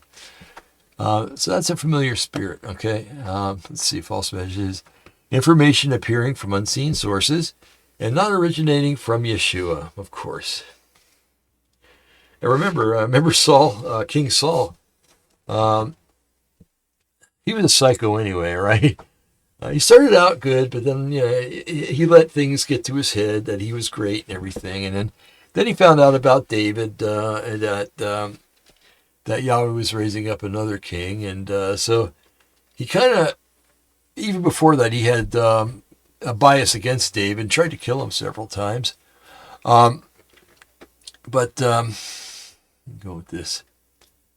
So So he got frustrated, I guess, and went to this woman called the Witch of Endor. First mistake, going to a witch. Definitely broke the Torah law on that. Okay, you're not supposed to do that. And asked her to call up Samuel, the prophet Samuel, who had died, so he could consult with Daniel. Well, Yahweh let this happen, and Solomon came up and said, "Well, you know what? You've done wrong. You've consulted a witch, first of all, and you've called me up out of my slumber." That's what he said, or out of his rest. And you're consulting with me, which is definitely anti-Torah, anti-law, anti-God, and for this reason, you're not going to get an answer, and your kingdom is taken away from you as of right now. So he left that meeting, and he went out and fell on a sword, basically. He knew it was up. He knew the jig was up. So, anyway, so what's the bottom line here? The claim that messages materialize supernaturally from hidden masters. The reality, there's no verifiable scientific evidence. There's strong historical evidence of deception. And it fits the pattern of mystery, authority, plus hidden knowledge systems. Okay. Let's see. Blavatsky, the Queen of Paranormal Fraud. That was my title. I hope you like that one. Yes, I asked, I had to go into ChatGPT for this, okay? And I wanted to find out about the Blavatsky. And I went there, and I also went into Google and did some research there. So this is what I got. So let's see. So Helena Blavatsky, fraud allegations, documented history. Okay, this is documented. The Colum affair, 1884 through 1885. Who were the Colums? Emma Colum and Alexis Colum. What they claimed. They worked closely with Blavatsky in India, in the IDR headquarters. Alleged she faked paranormal phenomena and used hidden panels, trapdoors, and secret compartments. Okay, not looking very good for Helena, huh? So what about physical evidence? The shrine used for miraculous letters was found to have hidden sliding panels and access points from behind walls. Oh, this is getting good, isn't it? Let's see. The letters. Columns published letters allegedly written by Blavatsky in them, supposedly, gave instructions on how to stage phenomena. Case closed. But you know what? New Age adherents will just say that this was made up by people that are against the New Age, the typical stuff. Folks, it's got a little chilly in here, so I'm going to light a candles, okay? Maybe it'll warm it up a little here, so bear with me, okay? I don't want to stop this show. I'm really enjoying this, all right? I made these candles, folks, and what I did was the wick material was so thin that I wove them together, and then they wouldn't stay together. So what I did is I put a little copper wire around it, and I can't kill these wicks. I'm telling you, they just won't. They last and last and last and last and last. And not that I'm complaining. I'm really happy about that. But I don't know if you can see it, but you can actually see the wire on that one right there sticking up. But in this little hut that I've got here, it really helps to light a few candles here, because it's decided to go from the 70s again back into the 30s at night and 40s during the day. It looks like April's coming in like a lion, and it's going to leave like a lamb. Hopefully like a lamb. Okay. All right, so we got some warmth on the way. I got my buddy Rocco here, by the way. He's laying faithfully right behind me, waiting for us to finish so we can go out and play. Not really. I'm no physical Permission to play. Okay, Society for Psychical Research, the SPR, investigation 1885.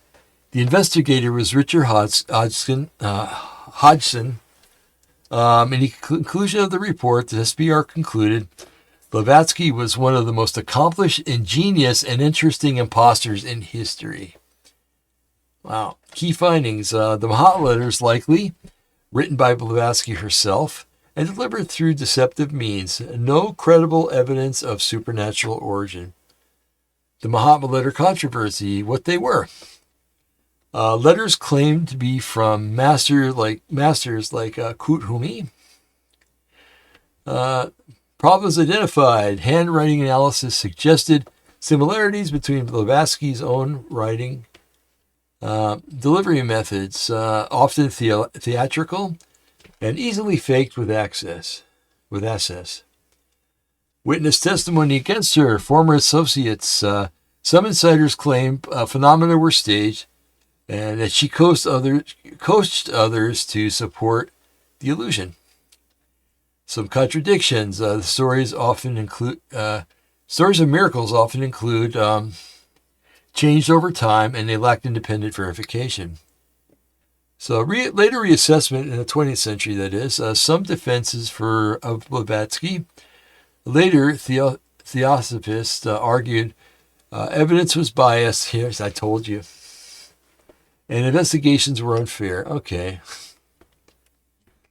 But even then, few serious historians claim the phenomenon was generally supernatural. Okay, patterns of behavior. What stands out? Repeated themes, claims of hidden masters, secret knowledge, and exclusive access to the truth. In other words, we have the truth, nobody else does. That's the first sign of a cult, actually.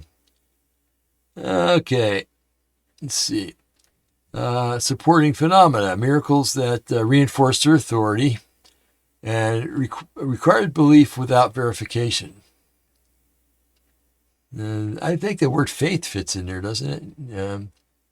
The belief in things unseen and the hope of the evidence of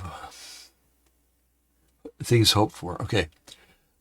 Control of the narrative. Only she or close circle had direct contact with the masters. You know, it's like any other deceiving person or spirit. When they find a patsy, they're going to use that patsy all they can. And they'll use that patsy until that patsy's used up, and then they move to the next patsy. Okay. So the bottom line, no fluff here. Yes, she was repeatedly accused of fraud. There was physical evidence suggesting deception. Independent investigation concluded she staged phenomena. Her teaching still influenced massive movements despite that. Let's see. This is where it ties directly into everything that we do here. Pattern you should notice. Okay. So let's see here. What's this? Hidden authority figures, secret knowledge only a few can access, and supernatural signs used to validate the system. All unverifiable. Okay. That structure shows up again and again in ancient mystery religions, Gnosticism, and modern New Age systems. Blavatsky wasn't just questionable, she sits right at the center of one of the most documented cases of alleged spiritual deception tied to the global movement. Okay, let's see. A little timeline here. So let's see. Ancient mystery schools and proto-concepts, okay? So in 1875, again, the Theosophical Society was founded. 1888, The Secret Doctrine was published. In 1920, Alice Bailey expands the system. In 1930 to 1950, I Am, the Summit Lighthouse, okay, the I Am thoughts. I can't think of the right word. 1960s to present, New Age explosion. Let's see. The Great White Brotherhood, as a literal council of beings running the world, is not historically verified. What is real? A network. What is real? A network of esoteric teachings. a spiritual philosophy that has influenced modern age, New Age thought, and a recurring pattern of hidden, enlightened elites guiding humanity. But we know it's true because of Ephesians 6, okay? Let's see, a counterfeit kingdom structures mimicking divine order. Okay, let's see. So let's do a side-by-side of the hierarchy real quick. Great White Brotherhood versus Ephesians 6:12. Okay. Structure comparison table. I'm going to be looking at a table, okay? And so we got 4 columns, okay? First column is the level. Second column is the Great White Brotherhood. The Great White Brotherhood. The third is Ephesians 6:12, biblical hierarchy. And the fourth is functional parallel. So let's see. We got the supreme level. We have Sanat Kumara, the Lord of the world. And Ephesians, he's listed as a principality. If we look at that scripture in Ephesians 6:12, he's the principalities. Functional parallel, global territorial authority. Let's look at the high lords, the Kohens or the Ray lords.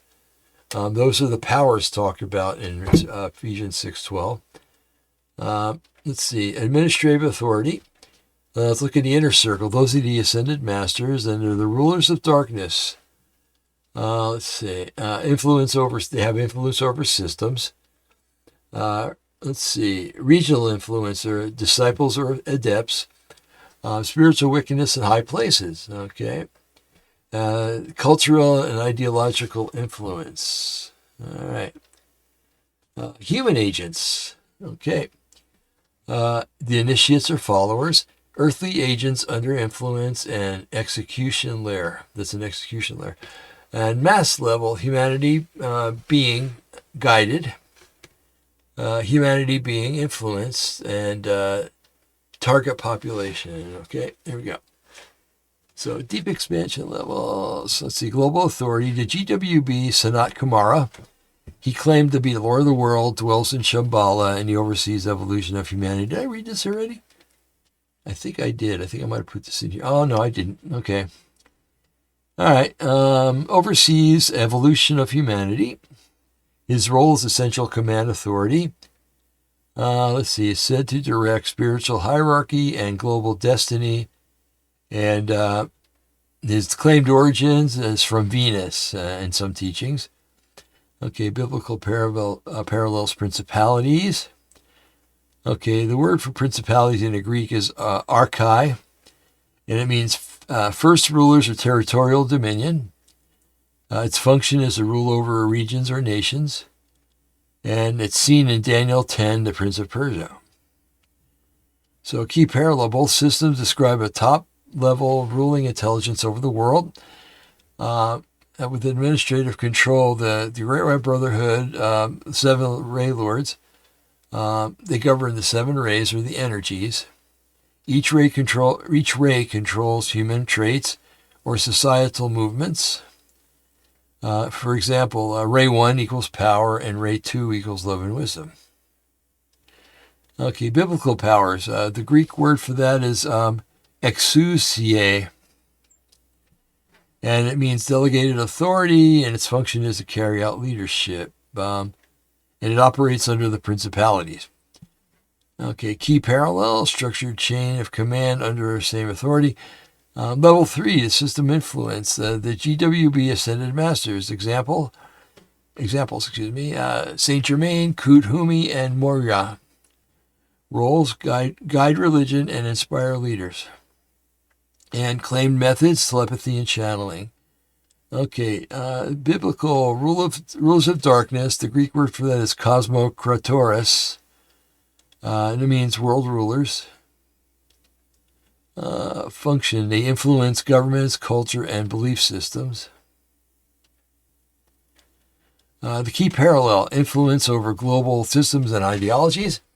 Level 4, cultural ideological control. GWB disciples or adepts are human intermediaries, and their roles are teachers, influencers, and spiritual leaders.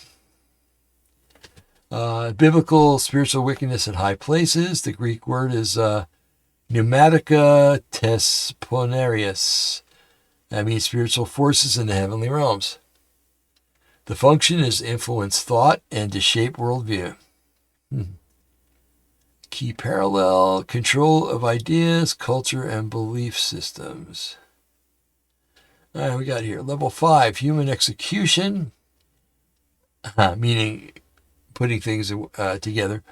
GWB initiates level of initiation, spiritual progression, and the goal is to become ascended. Biblical human agents influence individuals. Examples, leaders, teachers, and system builders. The key parallel, humans act as carriers of influence. Okay. Level 6, target humanity, GWB view. Humanity is being evolved. In a biblical view, humanity being deceived and contested. Yeah. So the core difference is one claims guidance towards enlightenment, the other warns of deception and spiritual warfare.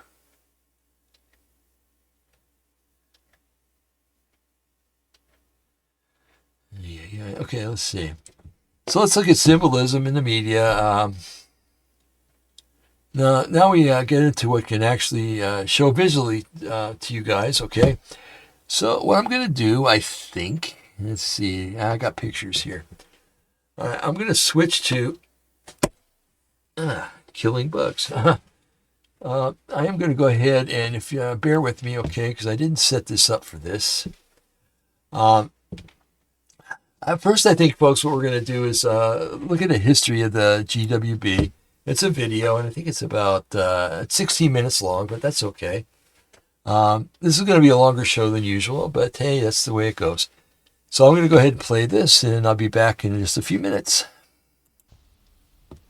Hi everybody, I'm back again, and today I'm going to talk to you about the Great White Brotherhood. Now, before I start, a few days ago I made a video about the reptilians, and at the end of that video I asked people that would be interested if they would mention what they'd like me to talk about, because I had a list of downloads from the Great White Brotherhood on various topics, and I thank everybody that wrote in, and there was a very large number of you, but I thank you all sincerely for writing in and stating what you'd like to talk about. But I had a lot of people ask me about the Great White Brotherhood. Now, I've been working for the Great White Brotherhood for over 40 years, but it never crossed my mind to ask them their history. So I thought this would be an opportunity to do so and to put it all out to you. So I asked them, and that's what this video is about. Okay, so I'm going to start. The Great White Brotherhood. Oh, and as usual, I'm going to read bits of it, and if I think it needs any explanation, I'll stop and try and explain what I understand they've said. Now, the Great White Brotherhood is a vast collect of people who all once had an earthly incarnation, like what we're having now, have now passed into the spiritual realms, and who work actively and never ceasingly to assist humanity incarnate to come to terms with and to deal with the difficulties and travails of their individual and collective incarnations. So what that means is that the Great White Brotherhood are people like you and I that have now passed into the spiritual realms, and from there they work to try and help us who are down here going through this incarnation. Okay? The Great White Brotherhood was formed some thousands of years ago by the progenitors, and I'll come back to that in a minute. The progenitors, a group of people who first realized that it would be possible to assist people incarnate. Now, I asked them about this word progenitors because that means the first people. And I said to them, well, surely you can't be the first people, because heaven, I imagined, had existed forever. And they said, not really, they said. The first lots of humans that were put down here were little more than sort of animals, the sort of cavemen people, and had no knowledge of any spirituality or anything. And at the end of their lives down here, their incarnations. Folks, do you see a connection here between this and Kenneth Hoagland and his theory about the Anunnaki? That this is where the theory of the Anunnaki came from, I do believe, from the GWB or those ilk, and so that you can tell that's hot poppycock right away. So anyway, he's reiterating what Hoagland says about the Anunnaki. Anyway, let's get you back here. Here we go. They would go to the heavenly spheres, but their life essence would just be sort of recycled, rather like animals' life essence is recycled. But once the humans reached the point where they understood spirituality, then heaven, as we know it today, was started. And the progenitors are those people that it started with that first group of people aware of spirituality. Okay? Some of that first group are still active, and some have passed to realms so far above the rest of us that they no longer have the means of communicating. Okay, another break in here. He's talking about people that were finally able to become aware of their spirituality. And we read scripture, that's Adam and Eve, right? And all their descendants. And all the way up to the flood, through the flood, to the flood, through the flood, throughout history to the time of Yeshua and right up to today. All right. So if they were the first ones able to be cognitive of spirituality, then the other people they were talking about existed before Adam and Eve, and that's not possible, right? Because in the biblical story, we go from creating all the earth itself, and then the animals and the trees and everything, the seas and the sun and the moon and the whole 9 yards. And then we come to the creation of man. So it's kind of showing a pre-Adamic civilization, which is poppycock. Okay, let's get back to the brass tacks here. With us.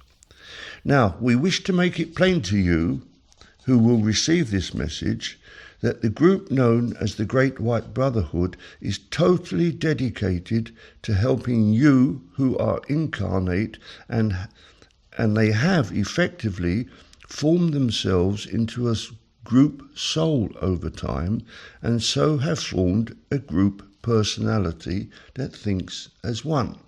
So although there's this long chain of beings, some that have been in the heavenly spheres for thousands of years and some that are more recent arrivals, they all think and act as if they're one person.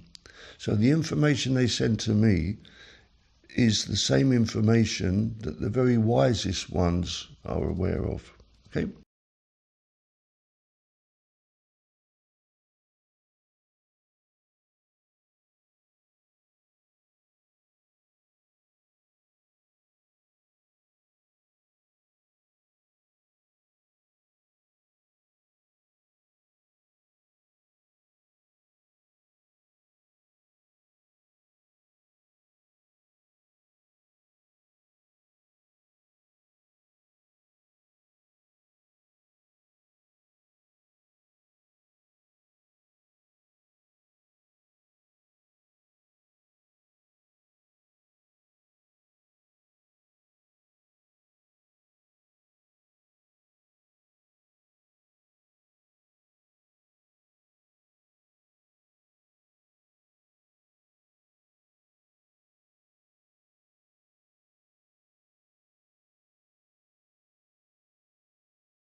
Okay, now, the Great White Brotherhood was formed by a relatively few but spiritually awake group who decided. Folks, I'm sorry. It looks like I had the muting on when I was doing that. What I said was that these things are all say they're united and they're one entity, right? United to be one. And if that's so, then how come there's so many different messages, religious messages? How come all religions contradict one another? Well, most of them do in little ways, but they all contradict Judaism and Christianity. Okay? And the only people that I know of, actually, that you can describe like that are people that have multiple personalities. One minute they're this way and they believe this, and the next minute they're that way and they believe that. And that being the case, it's more than a dualism. It's a mental illness. So, are we saying that the Great White Brotherhood is a group of mentally ill patients? Okay, here we go. Let's go back. That just living in the peace and joy of heaven was a selfish act, and that they had to take positive action to assist man incarnate who was enslaved both physically and spiritually by archon influenced people, and were obviously deeply unhappy and confused as to the reason why incarnation was being inflicted on them, having no knowledge that they had in fact volunteered to incarnate. Gradually, over time, more spiritually awake souls returned to heaven at the end of their incarnations and joined the Great White Brotherhood. This group of enlightened souls did not have a name at that time and still really doesn't need one.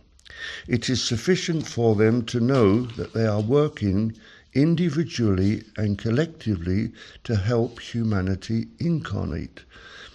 Names give no status in heaven. It is action that counts.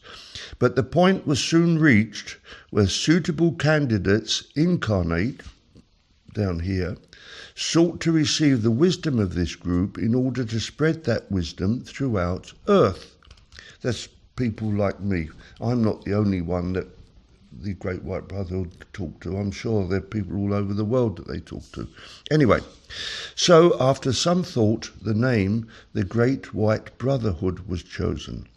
At the time, it seemed the best name and described who this group were. Great implied a large collection of people. White implied purity of soul and ambition. Excuse me. Brotherhood implied a group.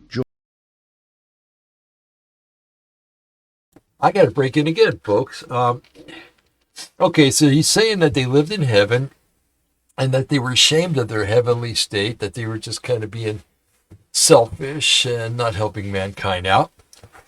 And now basically, remember, he said they lived in heaven. Okay, that's established fact by what he's saying. But he said they didn't have a name.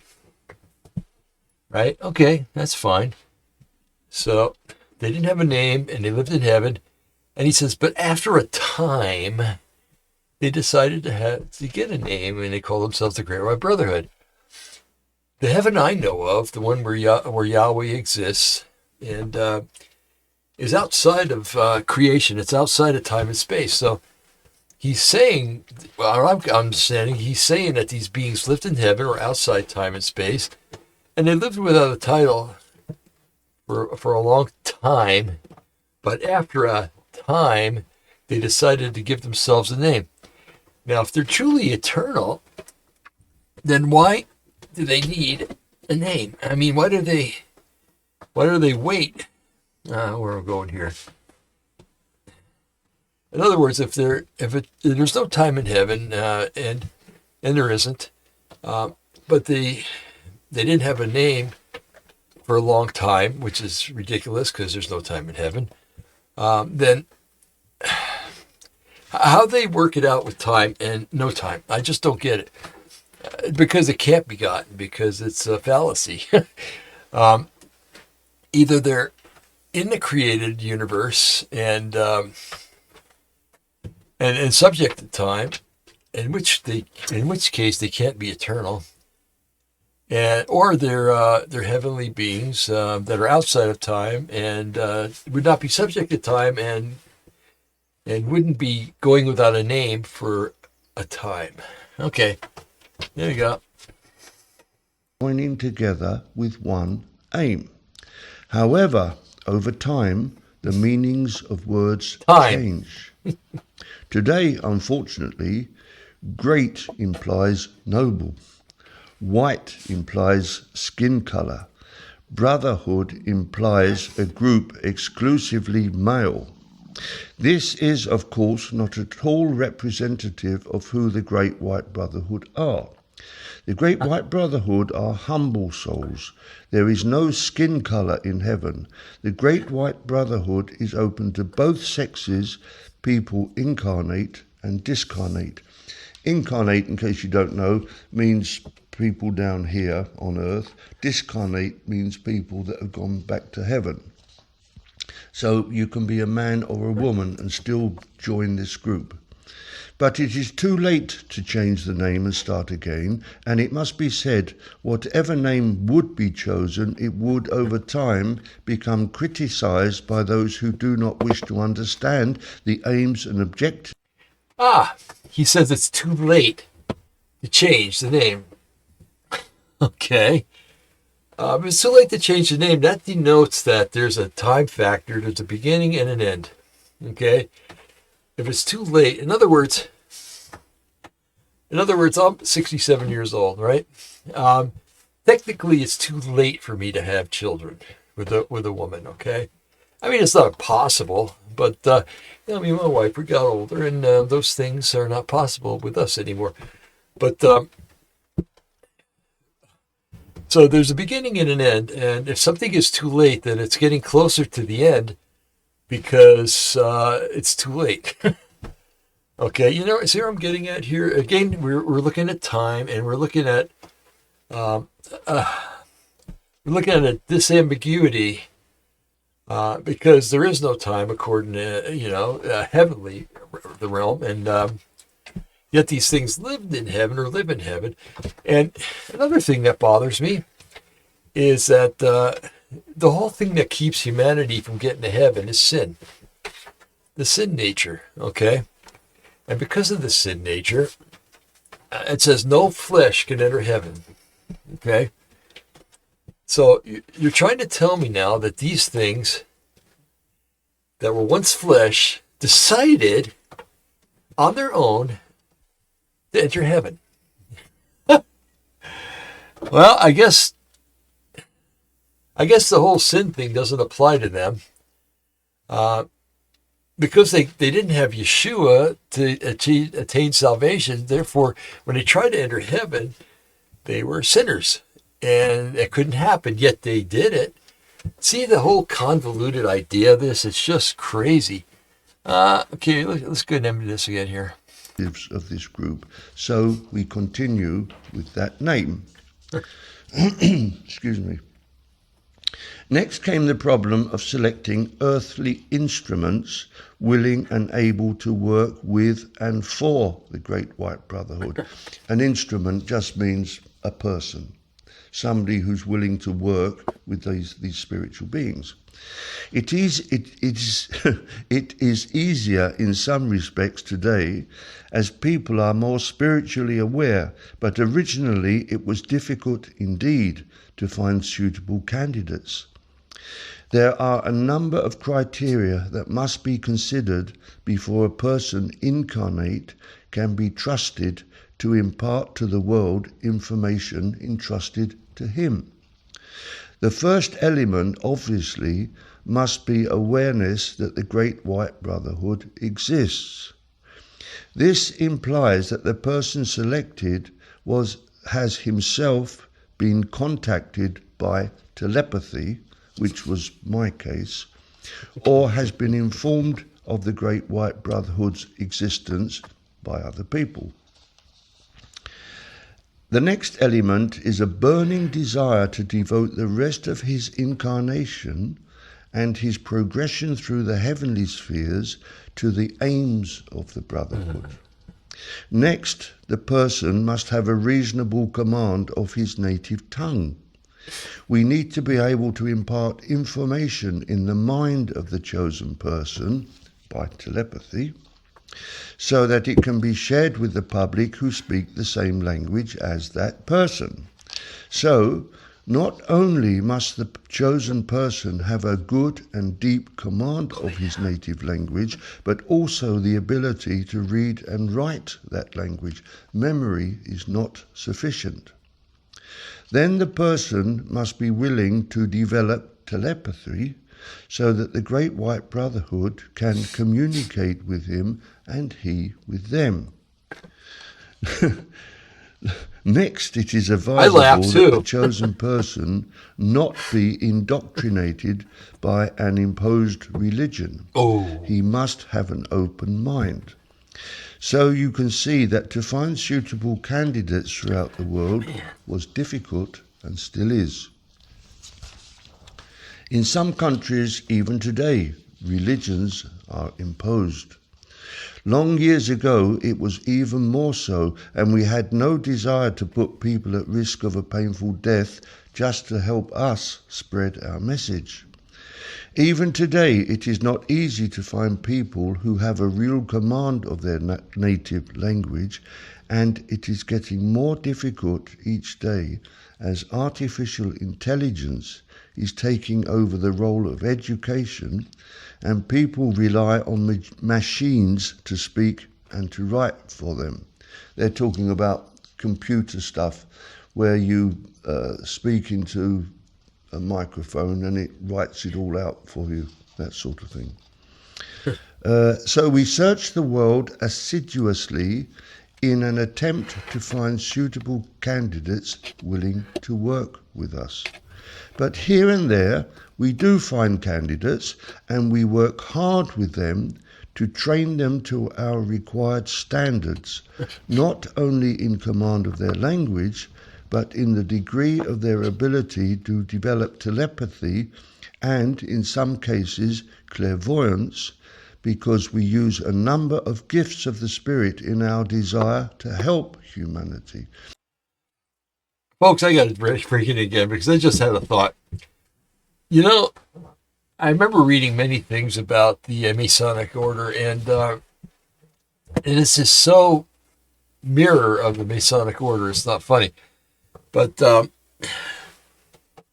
what I've read is that when they reach the 32nd or 33rd degree, I think it's when they've reached the 32nd and they go to progress to the 33rd, they're called into a meeting and they're asked to renounce Jesus if they believe in Jesus. They're asked to renounce, I think it's any other religion, but more specifically, they're asked to renounce Jesus. And if they do so, then in most cases they're welcomed into the 33rd or 32nd.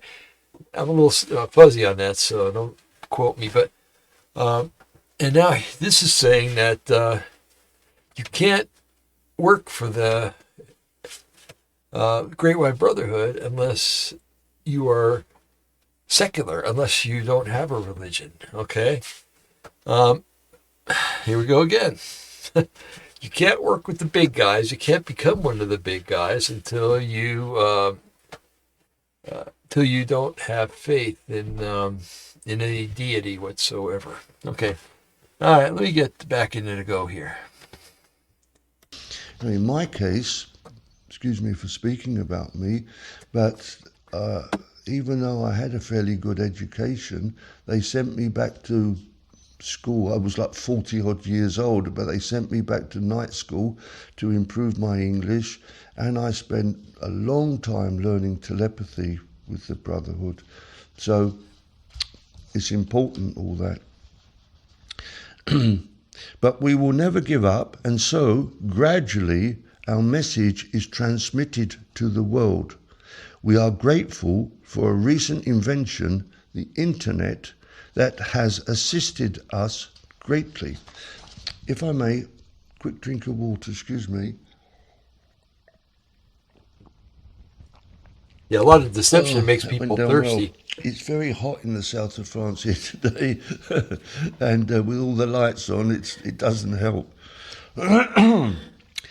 We should also mention the detractors of the Great White Brotherhood. There has been and still are malignant forces that have done their best to suggest that our intentions are evil. Ooh. We leave the people of the world to be judges of our intentions. We are often asked questions concerning the great masters of the past and if they are members of the Great White Brotherhood. When by the masters, they're talking about Jesus, Buddha, and all the other people from around the world that lived long ago.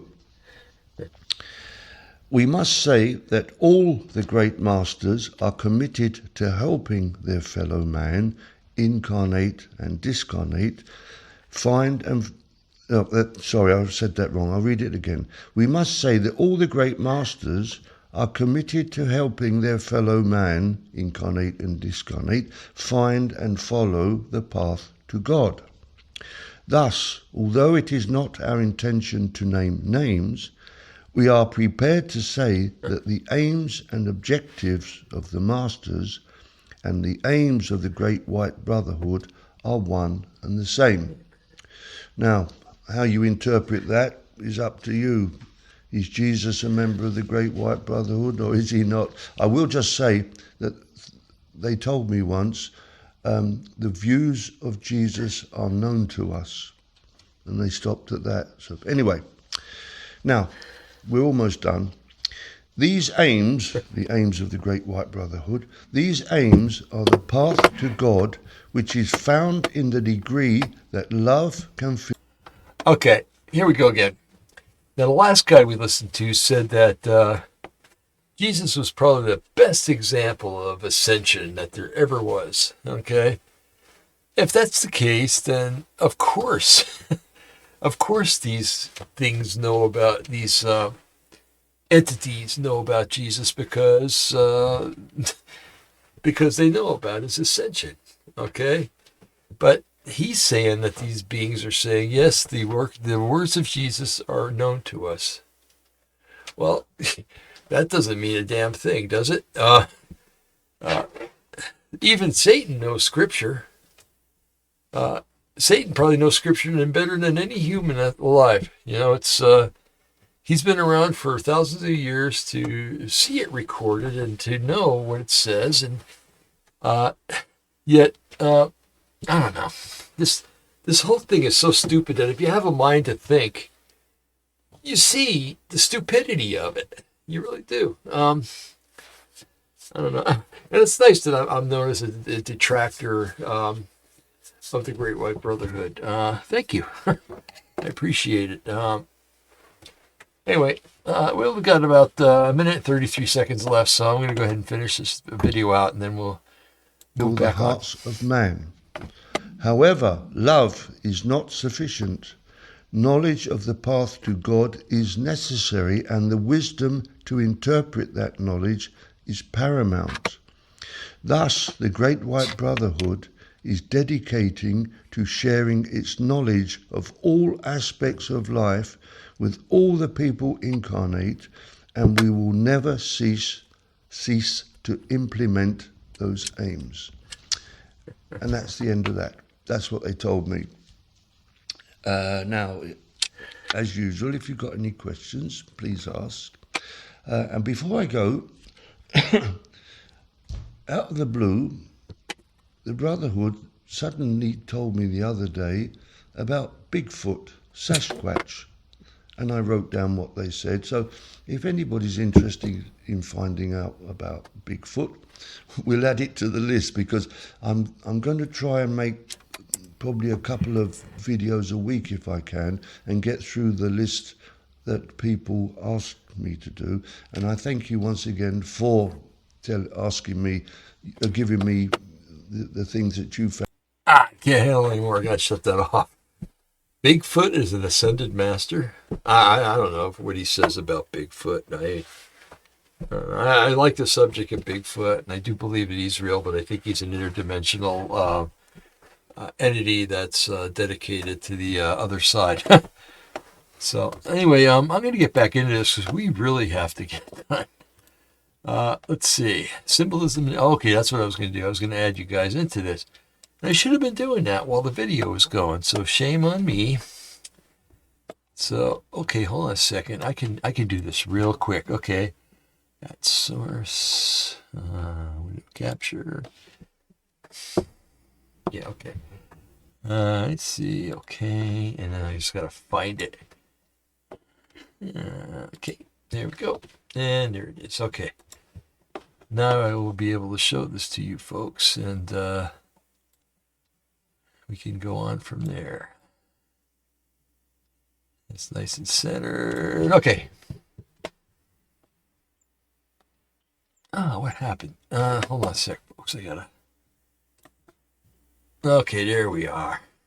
There we are. Okay. All right, so we're gonna look at symbolism in media. This is this is gold for the show, so to say. Now we get into what can actually show visually to you guys. Okay. So the ascended light being. Okay, this is going to be picture number 1. This is kind of their. I'm sorry, it's not showing up totally for you. Yeah, I need to do this, huh? It's not going to work. Okay, well, you'll get the idea. Anyway, this is their concept of the ascended light being. Okay. I don't know. Picture Satan walking out with this light and to talk to you. Okay. Anyway, so let's go. We got another picture here. This, let's see, it usually tells what these are. Okay, hold on a sec. I should have set it up here. I guess not. Anyway, Buddha is there. This is a Buddha, and it's he's always been a symbol of the New Age and a symbol of the Great White Brotherhood, because Buddha is Chinese or Japanese, or he's Asian, and the Great White Brotherhood supposedly lives in Asia, in Tibet. So, all right. So, meaning of the Great White Brotherhood, New Age, evolution into light and becoming divine. Those are the two goals. Okay. They want us to evolve into light and to become divine. Okay. Pattern in media. Characters turning into pure light or energy beings. Example, Doctor Strange or Lucy. I don't understand what those are. Let's move on. Okay. The Hidden Master, Secret Council. Supposedly a picture of that, or an illustration of what it's supposed to look like. I wouldn't want to be there. It looks too dark. It looks too occultic. It looks too satanic. Anyway, let's move on. Leo Lion Zagami, Invisible Master, the Puppeteers of Hidden Power. Ooh. So they're into again the hidden element of being a light being, or GWB, Great White Brotherhood. Okay, this is the symbol. This has always been an occult symbol. This is the all-seeing eye of God, not the God of Abraham, but the God of Horus. Okay, it's this is a Masonic symbol, by the way. We could tell that the date on the bottom is 1776, and that's when the Illuminati was formed, okay? And Annuet Septis is announcing the birth, Novus Ordo Seclorum, of a new world order. It can't get more plain than that. So anyway, the concept is hidden elite guiding humanity. Secret groups controlling events, and examples: The Matrix and Eyes Wide Shut. Matrix is a classic movie that really describes everything. It describes not only the Matrix, but it describes every element of this world we're living in. And it ends, though, the whole series ends with hope. but it's a false hope, not the hope that we have in Yeshua. Okay, the third eye, awakening. Okay, now this is basically an image of, well, you can't see it. I guess that's the whole thing. There's a third eye inside the guy's head. That's symbolic of the pineal gland, which is often associated with spirituality and getting into induced visions and induced worlds where you can see the spiritual things. It's often thought that drugs like DMT excite this gland and cause trips, basically. And there's the tree of knowledge of. This is the tree of knowledge, aka the tree of the knowledge of good and evil. All right, and there's the all-seeing eye. This is the eye of Horus, and if this picture was right, there'd be 7 rays around the eye. But anyway, hidden knowledge and enlightenment. Okay, well, the tree, knowledge of good and evil, that was hidden until Satan brought it out in the light and caused humanity to plunge into darkness and several thousand years of a matrix. Okay, media usage, awakening. Okay, awakening is often associated with seeing the truth. And their truth is that the New World Order is the answer, and that we're going to eventually follow these Great White Brotherhood. Humanity's going to follow them into what they see as nirvana, but it's going to be basically hell. So examples are, I guess these are movies, Avatar and Doctor Strange. So, okay, here's the ascension ladder evolution. Okay, so you go down here, you see stage 0, primal or undifferentiated faith. Okay, this is probably talking about having no faith or a very shallow faith. Now, stage 1 is intuitive, projective faith. Stage 2 is mythic, literal faith. Stage 3 is synthetic, conventional faith.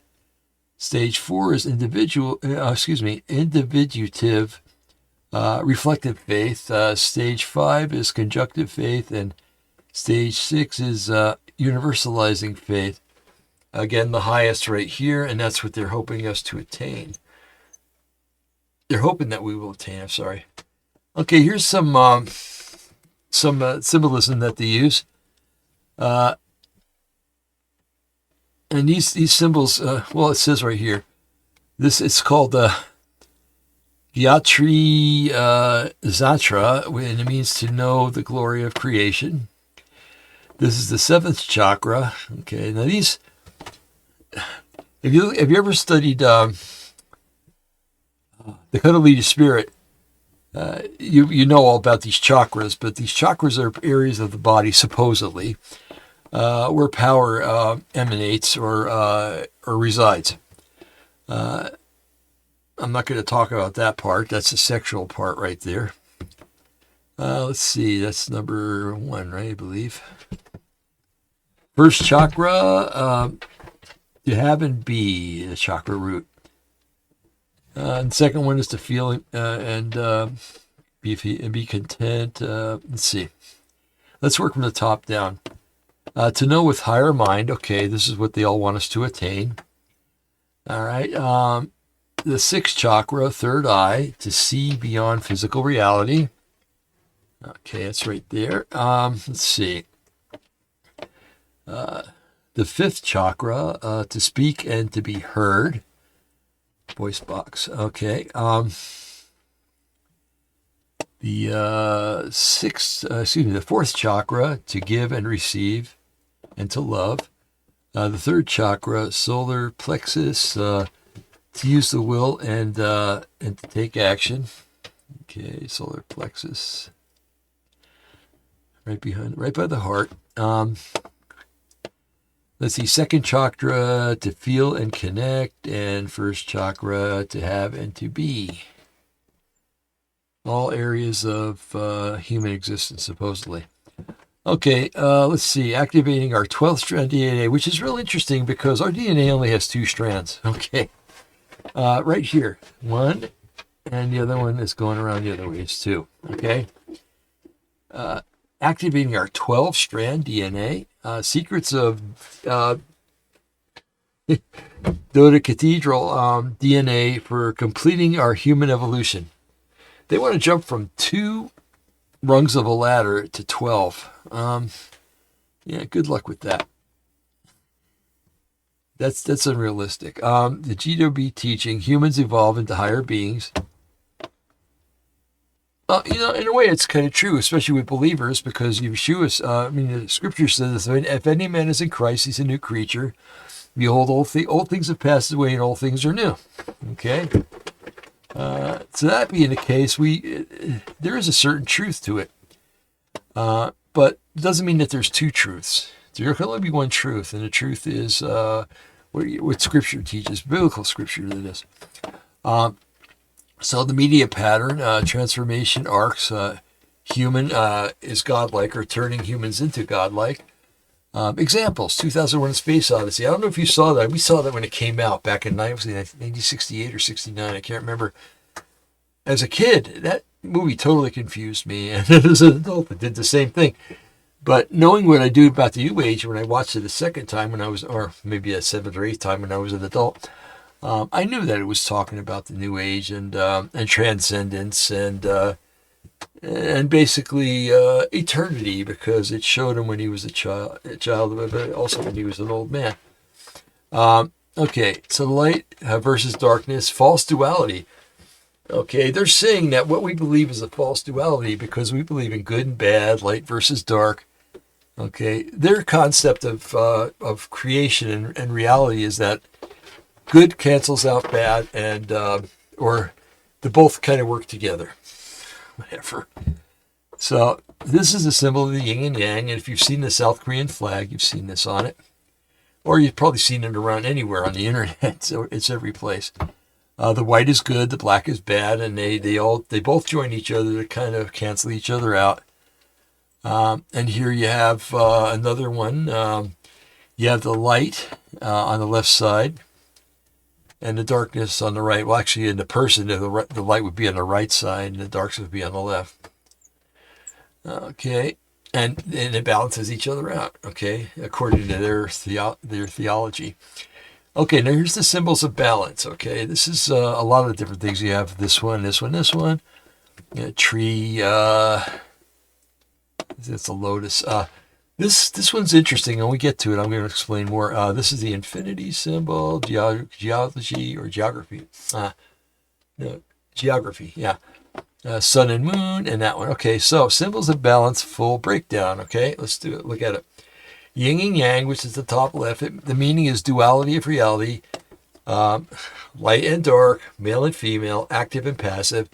All those things. That's what duality is, okay, to them. That you put these together and you have nothing. You put these together, you have nothing. So light and darkness are equal to one another. And neither of them is right and neither of them is wrong, according to them. Key idea opposites are independent and constantly flowing into each other. The second one is a mandala. Let's see, top center. I don't want to have to keep going back to this. Let's look at them again. Okay, so that's a mandala. The third one's a tree. Fourth one looks like a lotus plant. The Ouroboros, infinity. Okay, so we looked at them again. So I'm just going to read down the line. Mandala, top center, meaning sacred geometric pattern from Hindu Buddhist traditions. If you didn't have Hinduism and Buddhism, you wouldn't have a new age. Okay, they represent the universe, the inner harmony, and spiritual wholeness. All right. But spiritual wholeness is indefinite, isn't it? I mean, you're either whole or unwhole. So why didn't they say spiritual wholeness and spiritual unwholeness? I don't know. I'm trying to understand this through logic, and it's impossible. So the balance through order, symmetry, and centeredness. Let's see. The tree of life. We saw that one in the upper right corner there, meaning connection between heaven, which are the branches, earth, which is the trunk, and the underworld, which are the roots. Okay. Appearances in the Norse religion, and that they call it the Yggdrasil. It's popular in Kabbalah or Kabbalah, and in many ancient cultures. I don't think it's the tree of knowledge. I think it's the tree of the good and evil, which Adam and Eve ate from. That's my own thought. I think it's clouded by the other thought. But anyway, the next one was the lotus flower, meaning purity rising out of mud. Represents spiritual awakening and growth through struggle. Key idea is balance between chaos, which is mud, and enlightenment, which is flower. See, you got your two things again. Your negative and your positive. Okay. Enso circle, middle center, which is also called the Ouroboros. They didn't have this in there. I added that when I found all this stuff. Okay. So the meaning, first of all, it's a Zen Buddhist symbol. The meaning is completion, imperfection, and the present moment. Now, something interesting about this, I'm gonna go back up here to look at it because we gotta look at it for a second. And see it here? Now, this is a snake. There's a snake head, there's a snake tail. If you were to look at the Milky Way galaxy, it looks very much like this. It does go around, okay, and it looks like the head is swallowing the tail. And it's a symbol for eternity and many other things. And it's called an Ouroboros. If you've got Windows, Microsoft Windows, you see this thing all the time because there's an occult meaning to Microsoft Windows. It doesn't mean you should get rid of it. Use it as a tool for the glory of God. So it's not just their meaning. It's basically the universe eating itself, but it's also putting out. So the head eats the tail, but as you go around, you get the head. It's hard to explain, but it's not just what they're saying it is. It's called an Ouroboros, and if they were truthful, they would have put that on here. Let's see, key idea, acceptance of both completeness and imperfection. See, there's the duality again. And both of them is right, according to their way of thinking. Infinity symbol, middle right, meaning endless loop, represents eternity, continuity, and cycles. Key idea, balance as an ongoing, never-ending process. Well, if you have balance, why don't they revere unbalance too? I don't know. Endless knot, which is the bottom left, meaning common in Tibetan Buddhism. It represents interconnection of all things and cause and effect. In other words, karma. All right, everything is linked and independent. Okay. Elemental symbols, bottom center. You've got a cluster here, it says. So the upward triangle is fire, masculine and ascending. The downward triangle is water, feminine and descending. The circle stands for unity and wholeness. The cross-like symbols often represent earth, balance, point, and physical realm. So the key idea is balance between opposites, fire and water, male, female, and spirit and matter. Oh boy, I screwed up. Okay. Sun and moon, the bottom right, meaning cosmic duality. Sun equals light, logic, and masculine. Moon equals reflection, intuition, and feminine. Okay.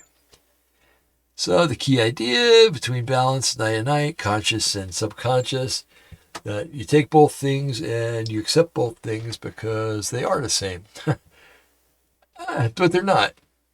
Okay. Every single symbol, that image teaches some version of a balance through integration of opposites. Light plus dark, male plus female, spirit plus matter, chaos plus order. These symbols all assume opposites must coexist and harmonize. Okay, there can be no good and bad because they don't cancel each other out. Good always triumphs over evil. Okay, so the principle of philosophy behind Eastern mysticism, the New Age, and the GWE type teaching. GWE New Age idea, light and dark must balance. But there's a biblical conflict. No balance, darkness is defeated, and there's not harmonization. Okay? I like the biblical model better. All right, see. So, across both systems, the GWB says, hidden hierarchy guarding humanity upward. Scripture warns hidden hierarchy influencing humanity away from the truth. So what if the structure being presented as humanity's enlightenment is actually a mirror image of the vast hierarchy, of the very hierarchy Scripture warns us about, which is what is happening. Wow. Okay, so let me get back into here. Now, Not there. I want to get back into here. Okay. Don't want to do that. There we go. I'm back. All right, folks, we've been on here for 2 hours and 20 minutes. I think that's long enough. I hope that this show has blessed you and you've learned from it that the Great White Brotherhood is not a good thing. It's evil, and that it's out to change mankind for its own liking and its own good, ultimately to establish a satanic New World Order, and to get people so screwed up in their thinking that they can't think for themselves anymore. We've seen that in here. It's all chaos, garbage, crap. Anyway, that having been said, I'm going to go. I'll be back on Tuesday and earlier if anything happens that warrants me getting on early. So may Yahweh bless you and keep you, and make his face to rise upon you and be gracious unto you. May you watch your going out and your coming in, you're rising up and you're lying down. May he grant you the peace that passes all understanding, and may God be glorified in your life, and may you experience him between now and Tuesday in some way that you never thought possible, and may it be a blessing that you've always prayed for. In Yeshua's name, amen and amen. Okay, folks, I'm out of here. Have a wonderful weekend, okay? If it's nice out where you are, go out and have a good time. Even if it's raining out like it does here constantly, go out in the rain. Have some fun. Do something out in the rain. I know it's not pleasant, but make it pleasant. Okay, folks, I'm out of here. God bless you, and see you on Tuesday. Okay, bye now. See you later.